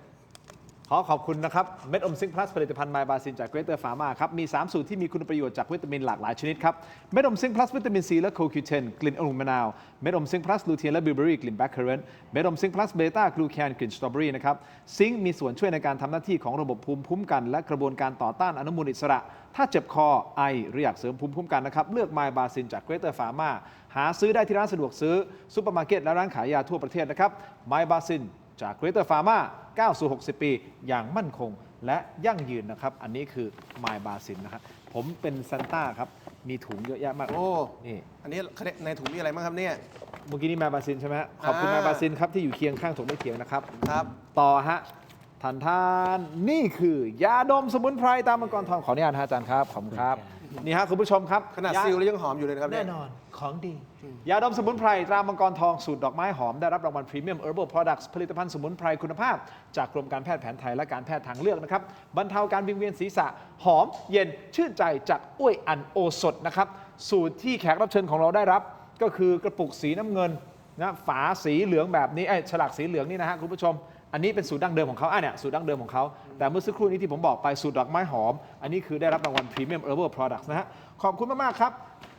อ้วยอันโอสถนะฮะที่อยู่เคียงข้างถกไม่เถียงนะครับขอบคุณมากๆเลยนะครับนี่ฮะยาดมตรามังกรทองต่อครับคุณผู้ชมต่อกันที่เครื่องใช้ไฟฟ้าขนาดเล็กนะครับคุณผู้ชมใช้งานง่ายนะครับ3ขั้นตอนทำได้หลากหลายเมนูเลยนะครับเครื่องทำน้ำเต้าหู้ Easy Life ครับมาพร้อม8โปรแกรมอัตโนมัติเพื่อเครื่องดื่มธัญพืชสดใหม่สะอาดเข้มข้นในแบบของคุณ Seago Electric นะฮะเครื่องใช้ไฟฟ้าขนาดเล็กที่ตอบโจทย์ทุกการใช้งาน Seago Electric ของดี น่า นี่ ใช้ นะครับ นะครับ น่าใช้ใช่ไหมฮะอาจารย์ ครับน่าใช้ แต่ที่ผมจะให้อาจารย์ใช้ไม่ใช่เครื่องทำน้ำเต้าหู้ Easy Life ครับ ผมอยากให้อาจารย์ไปซื้อ แต่อันนี้อาจารย์ไม่ต้องซื้อ ครับ เครื่องบดสับอาหาร โอ้นี่ก็ดีครับของซีโก้ดีอยู่แล้ว แบบ ครับ พกพาครับ อันนี้ดีอยู่แล้วครับไปไหนก็จะได้ทำอาหารกินได้ง่ายๆ ขอบคุณมากครับ ขอบคุณ ครับ นะครับ อาจารย์ครับ นี่นะฮะ เป็นเครื่องบดสับอาหารจาก Seago Electric ครับ ขอบคุณ Seago Electric นะครับ ที่อยู่เคียงข้างถกไม่เถียงนะครับ ต่อฮะ อาจารย์เผื่อเวลาทำรายการอาจารย์จัดรายการด้วยใช่ไหมครับ คนเข้ามาดูนะครับ พูดถึงบางทีอาจารย์พูดนี่3-4 ชั่วโมง 2-3 ชั่วโมง ยาวนานเหลือเกินท้องอืดท้องเฟ้อต้องตัวนี้เลยนะครับ ครับ นี่ฮะ ขอบคุ คุณ ณ ผู้ มาก ชมค ครั รับบ นี่ฮะขออนุญาตนะฮะอาจารย์ครับ นี่คือยาธาตุน้ำขาว 49 บาทฝาสีฟ้าตราหารคู่ครับ มาตรฐานสากล หาซื้อง่ายตามร้านขายยาแผนปัจจุบันนะครับ ราคาเพียง 49 บาทเข้าถึงง่ายจาก HK Pharmaceutical นะครับ อันนี้คือของดีนะยาธาตุน้ำขาวตราหารคู่นะครับ49 บาทฝาสีฟ้าแก้ท้องอืดท้องเฟ้อรักษาลำไส้อักเสบฆ่าเชื้อโรคในลำไส้นะครับยาธาตุน้ำขาวตราหารคู่นะครับนี่มีออยทุกอย่างเรียบร้อยเนี่ยฮะขอบคุณมากๆเลยครับ49 บาทเท่านั้นนะฮะเข้าถึงง่ายจริงๆครับยาธาตุน้ำขาว ครับ ตราหารคู่ขอบคุณมากๆนะครับที่อยู่เคียงข้างผมไม่เถียงครับ ต่อกันที่อันนี้แหละฮะ BrainTech Tri Screen นะฮะคุณผู้ชมครับ นี่คือนวัตกรรมใหม่นะครับ BrainTech Tri Screen จอเสริมสุดล้ำที่สามารถทำงานได้พร้อมกันถึง 4 หน้าจอในเวลาเดียวกันนะครับ ด้วยความคมชัดระดับ Full HD และการเชื่อมต่อที่ง่ายสุดๆครับ เพียงเสียบสาย USB Type C ก็พร้อมใช้งานได้ทันทีน้ำหนักเบาด้วยนะครับ พกพาสะดวกด้วยกดเข้าไปที่หน้า Facebook Tero Digital Facebook Tero Digital นะครับถ้าท่านสนใจนะฮะอย่าพลาดนะฮะตอนสั่งซื้อใส่โค้ด Let's Play AI Let's Play AI รับส่วนลดทันที 2,000 บาทนะครับซึ่งมี 2 ขนาดให้เลือกด้วยกัน 14 นิ้วกับ 16 นิ้วครับนะขอบคุณมากๆนะครับ BrainTech Tri Screen นะครับขอบคุณครับ ต่อฮะนี่อาจารย์ฮะ โอ้ขอบคุณมากครับ หนุ่มโสดใช่ไหม คบ อาจารย์ ใช่ครับ หนุ่มโสดก็ต้องซัก ซัก ผ้า ผ้าเองครับโอ้ ไม่แน่ใจอาจารย์สุริตมีคนซักผ้าให้หรือเปล่า แต่บริษัทสะดวกสะอาดปลอดภัยจำกัดนะครับ คือผู้ผลิตผงซักฟอกแบรนด์ไทยแท้ที่อยู่เบื้องหลังสินค้าคุณภาพมากมายในร้านค้าชั้นนำมากมาย ไม่ว่าจะเป็นแบรนด์คุ้มค่าแบรนด์ Clean Action ของ 7-Eleven และ Lotus นะฮะยังมีแบรนด์แชมป์ของ CJ Express นะฮะแบรนด์ Clean D ของ Big C นะครับและยังมีก้อนดับกลิ่นโถปัสสาวะชายแบรนด์ Apps ดีไซน์สวยห้องน้ำหอมนะครับสนใจสั่งซื้อหรืออยากผลิตผงซักฟอกในแบรนด์ของตัวเองติดต่อได้ทุกช่องทางที่ชื่อว่า Thai Detergent Thai Detergent Thai Detergent นี่นะฮะเดี๋ยวมี QR code ขึ้นมาติดต่อได้ทุกช่องทางที่ชื่อว่า Thai Detergent นี่ฮะของดีจากบริษัทสะดวกสะอาดปลอดภัยจำกัดนี่ฮะสแกนไปเลยครับ ใช่ครับ จัดไปชุดใหญ่ไฟกระพริบ เห็นแล้วมีกำลังใจในการซักผ้าครับ ชุดใหญ่นะฮะรุ่นใหญ่พวงมาลัยมัน ต่อกันอีกนิดนึงครับคุณผู้ชมครับ คือตอนนี้ถ้าคุณดู YouTube นะฮะเราสามารถที่จะไปที่ตะกร้าใน YouTube เพื่อที่จะช้อปปิ้งได้เลยนะฮะหลาย SKU หนึ่งในนั้นคือชนอโรมาทีก็คือชนแฮนด์ครีมชนครีมทามือ CHOL หรือจะพิมพ์เข้าไปใน Shopee Lazada TikTok Facebook CHOL ครีมทามือนะครับนี่เป็นครีมทามือสูตรน้ำมันหอมระเหยแท้เลยนะฮะไม่มีน้ำหอมที่มาจากสังเคราะห์สารเคมีใดๆไม่มีครับมาจากธรรมชาติล้วนๆฮะเพราะเราใช้สารสกัดน้ำมันหอมระเหยแท้ที่อยู่ในนี้นะครับคุณผู้ชมครับครีมทามือเป็นหนึ่งในประมาณ50 SKU ผมมีผลิตภัณฑ์หลากหลายนะครับ50 กว่าประมาณสัก50นะฮะนี่คือ1ใน50เท่านั้นนะฮะที่ผมมีแล้วก็เป็นตัวเปิดใจเพราะเราขายในห้างสรรพสินค้าศูนย์การค้าชั้นนำไอคอนสยามเซ็นทรัลเวิลด์เอ็มควอเทียรวมถึง King Power ด้วยนะครับเราขายมาแล้วสยามพารากอนเราก็ไปนะเทอร์มินอล21เราก็ไปเพราะฉะนั้นเป็นผลิตภัณฑ์ที่ชาวต่างชาติยอมรับเพราะส่วนใหญ่ลูกค้าจะเป็นชาวต่างชาติที่ไปเดินห้างศูนย์สรรพสินค้าแบบ แล้ว นี้ มือมันแห้ง ทำมาหลายปี ครับ ยังขายได้ไม่งั้นห้างเขาไม่ให้ผมอยู่นะครับผมยังขายต่อนะฮะเพราะฉะนั้นไปได้ถ้ายังไม่มั่นใจไปที่เซ็นทรัลเวิลด์ไอคอนสยามเอ็มโคเทียได้เลยฮะไปดูของจริงก่อน ครับ แล้วค่อยตัดสินใจแล้วไปเห็นหลากหลาย SKU แต่ตัวนี้คือตัวเปิดใจก็คือครีมทามือ พิมพ์คำว่า CHOL ครีมทามือขึ้นมาปุ๊บลองเปิดใจดูฮะราคาคุ้มค่าแน่นอน ครับ กับน้ำมันหอมระเหยแท้นะครับไม่เหนียวเหนอะหนะทาแล้วไม่เหนียวเหนอะหนะผมรับประกันฮะไม่เหนียวเหนอะหนะวันนี้คุณหญิงสุดารัตน์มาในรายการเขาบอกว่าลูกสาวคุณจินนี่ซื้อให้ผมก็เพิ่งรู้นะวันนี้ก็ตกใจในรายการซื้อให้ลองใช้ดูในหลายๆ SKU มีทั้งเจลอาบน้ำนะฮะบอดี้โลชั่นด้วยนะครับก็ลองดูฮะเปิดใจกันหน่อยขอบคุณครับเป็นค่าเทอมให้ลูกชายของผม เราก็ ไม่น่า ต้อง มือทินเนียนเลยนะครับนี่ย เราต้องทำมาหากิน เออ ฮะแต่ผมไม่จับมือใครนะ ต้องไปดีเบตก่อน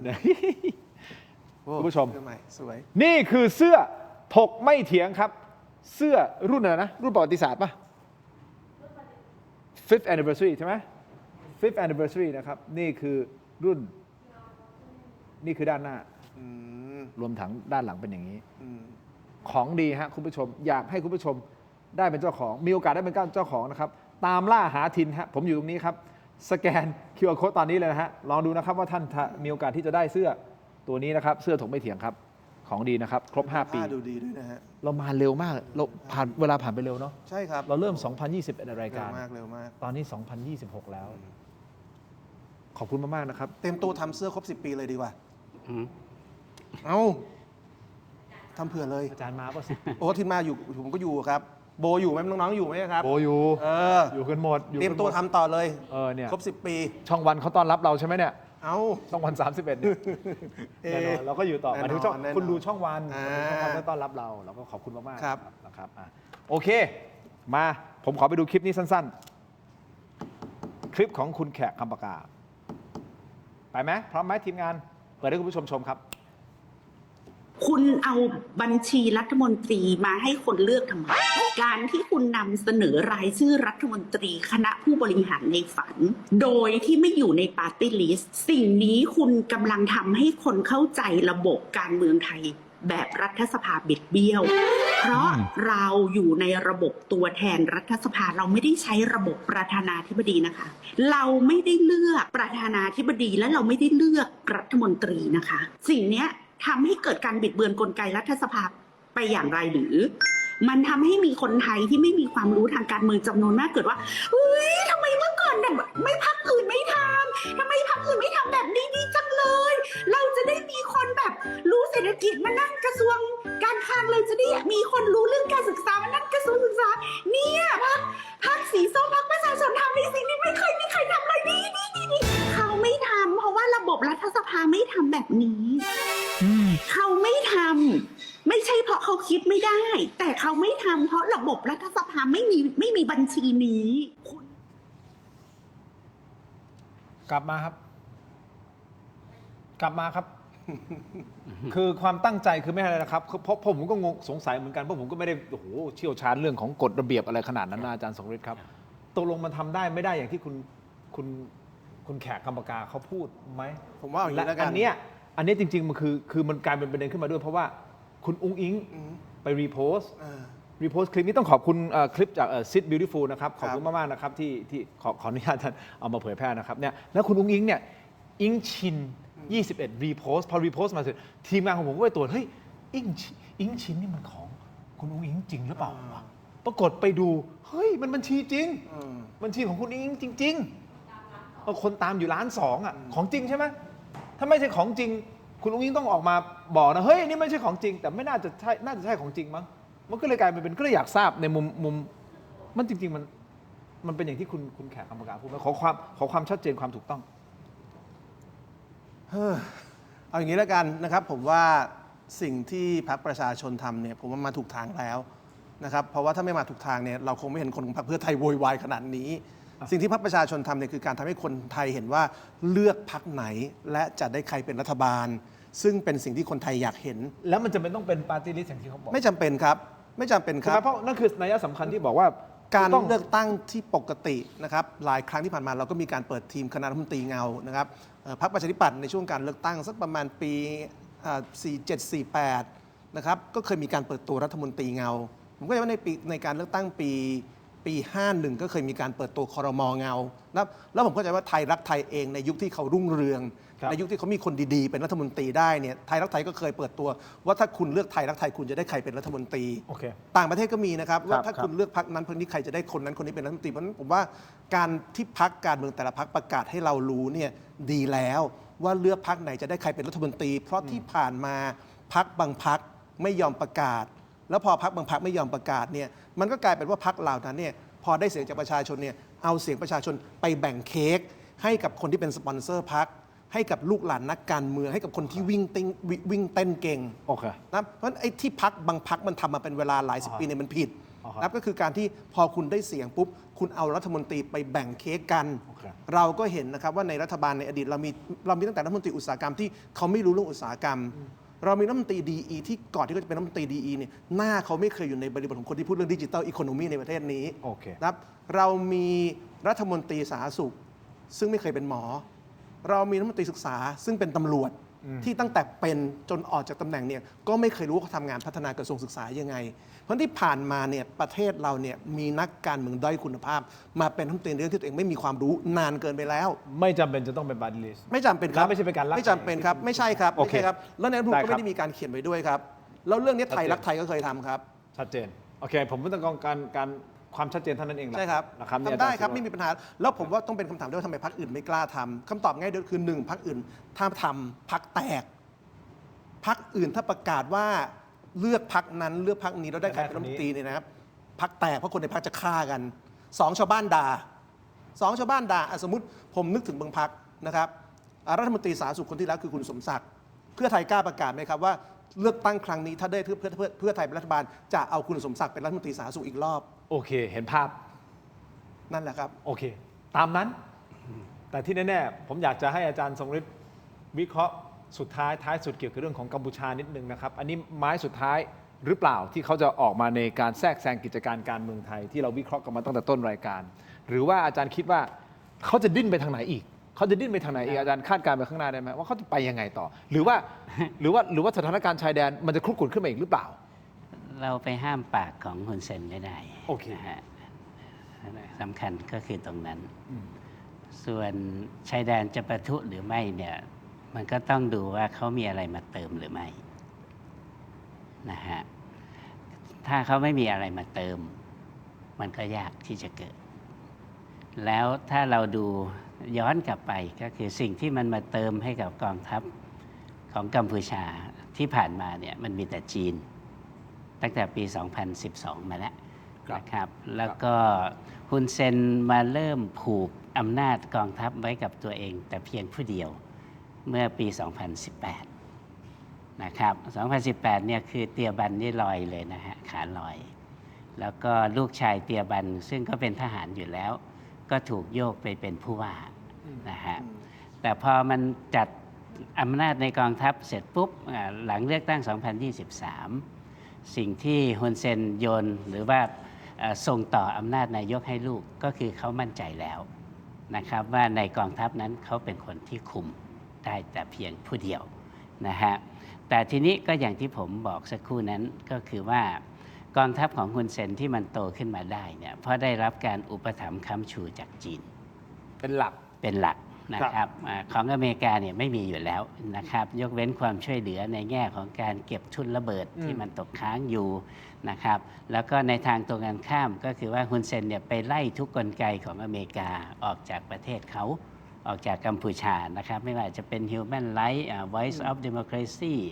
นะครับแล้วก็สำนักข่าวไม่ว่าจะเป็น Radio Free Asia อะไรพวกนี้ถูกไล่ออกหมดเลยนะครับมันก็เป็นไปไม่ได้ที่มันจะมีเติมมาจากฝ่ายอเมริกานะครับอเมริกาเนี่ยเขาก็หนุนอยู่แล้วชัดเจนก็คือสมรังสีนะฮะแล้วปรากฏภาพที่โดดเด่นขึ้นมาทั้งที่ไม่เคยอยู่ในสายตามาก่อนก็คือนโรดมนะครับก็คือนโรดมจักราวุธจริงๆเขาก็มีคือเขาเป็นพรรคอันดับหนึ่งมาก่อนหน้านี้อยู่แล้วนะครับเพียงแต่ว่ามันด้อยลงก็เพราะว่าความผิดพลาดของคนที่เป็นบิดาของเจ้าจักราวุธก็คือเจ้ารันริศแล้วก็เป็นเบี้ยของฮุนเซนมาโดยตลอดนะฮะก็ทุกวันนี้มี5ที่นั่งจาก125ในสภาแห่งชาติก็คือฮุนเซนหยิบมาเพื่อให้ตัวเองสง่างามเฉยๆนะครับไม่ได้มีอิทธิพลอันใดแต่ตอนนี้เริ่มมีอิทธิพลเพราะจีนได้เห็นแล้วว่าการที่ค้ำจุนฮุนเซนเนี่ยมันเป็นภัยต่อจีนมากกว่าที่จะเป็นประโยชน์เขาก็เลยต้องใช้วิธีว่าอยู่ยังไงก็ได้ให้กัมพูชาเนี่ยยังอยู่ในอิทธิพลที่จีนยังมีอยู่ก็เลยต้องไปหนุนที่อยู่ในประเทศเป็นไปไม่ได้ที่เขาจะหนุนสมรังสีใช่ไหมล่ะครับอเมริกาหนุนอยู่ใช่ก็เลยต้องเป็นเจ้าจักราวุธเพราะฉะนั้นเมื่อจีนเป็นคนที่ออกมาห้ามศึกครั้งนี้เป็นไปได้ไหมล่ะว่าเขาจะไปเติมให้ฮุนเซนเพื่อมาเปิดศึกอีกนั่นหมายความว่าถ้าอาจารย์วิเคราะห์แบบนี้นะครับการที่จะมีศึกอีกครั้งหนึ่งยากแล้วก็ผมก็ถามผบ.เหล่าทัพแล้วนะครับอันนี้พูดให้สบายใจนะครับก็คือเราได้ตรวจสอบตรวจตราการเคลื่อนไหวของฝ่ายกัมพูชาทุกอริยบทในทุกพื้นที่ที่อยู่ในแนวเผชิญหน้า นะครับอาวุธหนักอาวุธเบาอะไรเนี่ยเติมหรือกำลังพลที่มาเติมเนี่ยมีเท่าไหร่หรือไม่อะไรเนี่ยนะครับผมได้รับการยืนยันว่าตอนนี้ไม่มีการคุกคามจากกัมพูชา 100%แล้วก็แนวเขตที่เคยอ้างกันก็คือเส้นสีแดงที่กัมพูชาอ้าง เส้นสีน้ำเงินก็คือที่เราอ้างมันจะขนานกันอย่างนี้ สีแดงนี่สีน้ำเงิน ตอนนี้กองทัพไทยได้ลบสีแดงออกหมดแล้ว เหลือแต่สีน้ำเงินนะครับแล้วเนินต่างๆที่อยู่ภายใต้การกองทัพของไทยไม่ว่าจะเป็นภาค 1 ภาค 2เนี่ยนะครับมันสามารถที่จะมอนิเตอร์และตรวจสอบทุกสิ่งทุกอย่างมองลงไปเห็นได้หมด บวกกับดวงตาสวรรค์ซึ่งเรายังมีอยู่นั่นแหละฮะก็มั่นใจกองทัพครับตอนนี้ก็เห็นไปคุยไปแลกเปลี่ยนไปอะไรเนี่ยนะครับส่วนบางคนอาจจะว่าเดี๋ยวเขาจะสร้างกองทัพอากาศสร้างเครื่องบินของพวกนี้มันลักซื้อกันไม่ได้ นะครับมันขโมยซื้อขายกันไม่ได้นะครับหรือถ้าให้ดีที่สุดก็คือว่าถ้าสมมติว่าจีนจะให้เนี่ยจีนก็ต้องมั่นใจว่าคนที่จีนปลูกปั้นขึ้นมาเนี่ยเขาคุมได้ไหมนะครับแล้วอย่าไปลงที่จีนนะครับไอ้อาวุธยุทโธปกรณ์ที่เขาสนับสนุนเนี่ยก็เพราะว่ากัมพูชาเป็นหุ้นส่วนยุทธศาสตร์ร่วมชะตากรรมแต่การร่วมชะตากรรมนั้นเนี่ยฮุนเซนทำให้มันเสียมากกว่าได้ ทุกอย่างที่ตัวเขาแหละ ใช่ ประเทศชาติเป็นอย่างนี้ก็เพราะตัวเขาประเทศชาติเขาเป็นอย่างนี้ นั่นแหละผมถึงบอกว่าทุกวันนี้เราจะเห็นฮุนเซนออกมาสู่โลกภายนอกเนี่ยน้อยลงนะครับ ไม่ได้ตีกอล์ฟละ ก็ ไม่ค่อยได้ดื่มกาแฟละ ก็อยู่บ้านก็นอนเล่นกับหลานเท่านั้นนะครับ แล้วก็พอออกสื่อก็จะดูแข็งแกร่งนะฮะแต่ดูยังไงมันก็เตาะแตะ เสริมนิดนึงเมื่อกี้ลืมพูดไปนิดเดียวว่าในคลิปเมื่อกี้เผื่อคนไปตัดคลิปแล้วตัดไม่ครบนะครับอยากพูดด้วยว่าขณะที่มีการตั้งคำถามนะครับว่าคนที่มันมีชื่อโอกาสเป็นรัฐมนตรีเนี่ยทำไมไม่อยู่ในสสบัญชีรายชื่อแล้วตอนที่แพทองทานกับเศรษฐาเป็นนายกของพรรคเพื่อไทยนี่นะครับคุณแพทองทานและคุณเศรษฐาอยู่ในบัญชีรายชื่อเพื่อไทยหรือเปล่าก็ไม่ได้อยู่ไม่ใช่เหรอครับแล้วทำไมในเมื่อตอนที่คุณแพทองทานคุณเศรษฐาเป็นนายกโดยไม่อยู่ในสสบัญชีรายชื่อเนี่ยนะครับไม่เป็นปัญหาพิชัยชุนหวชิระรัฐมนตรีคลังก็ไม่ได้อยู่ในบัญชีรายชื่อไม่เป็นปัญหาแต่พอพรรคประชาชนมีรัฐมนตรีซึ่งรัฐธรรมนูญไม่ได้บอกว่าต้องอยู่ในบัญชีรายชื่อนี่เป็นปัญหาขึ้นมาทันที เขาตั้งคำถามไม่เฉย ผมว่ามันชัดแล้วครับ โอเคครับ เขาร้อนพรรคอื่นเขาเปิดชื่อครมไม่ได้ แอร์เราเย็นนะ จริงๆการเปิดชื่อครมประชาชนได้ประโยชน์แน่นอนครับ อ่ะก็ต้องติดตามกันต่อไปนะครับ ถ้าตัดคลิปขอท่อนนี้ไปท่อนแรกก่อนนะ ให้ทาง มันจะได้ครบ ทีมงานไปตัดคลิปนะครับ แต่ที่แน่ โปรดิวให้เสร็จสับ โปรดิวเซอร์เขาเชี่ยวชาญมาดูนี่หน่อยนะครับคุณผู้ชมการโหวตผลโหวตวันนี้ที่เราถามคุณนะครับว่าคุณตัดสินใจหรือยังว่าจะเลือกพรรคใดนะตัดสินใจยังว่าจะเลือกพรรคใด 82% บอกว่าตัดสินใจแล้วอีก 12% บอกว่ายังไม่ตัดสินใจ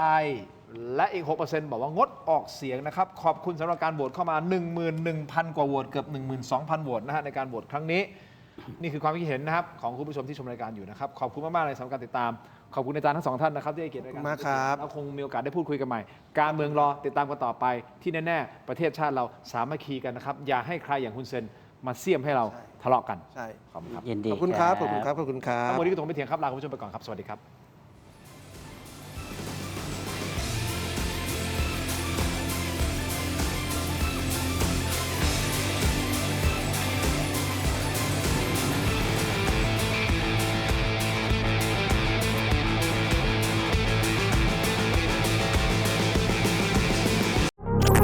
ดีขนาดนี้อย่ารอช้า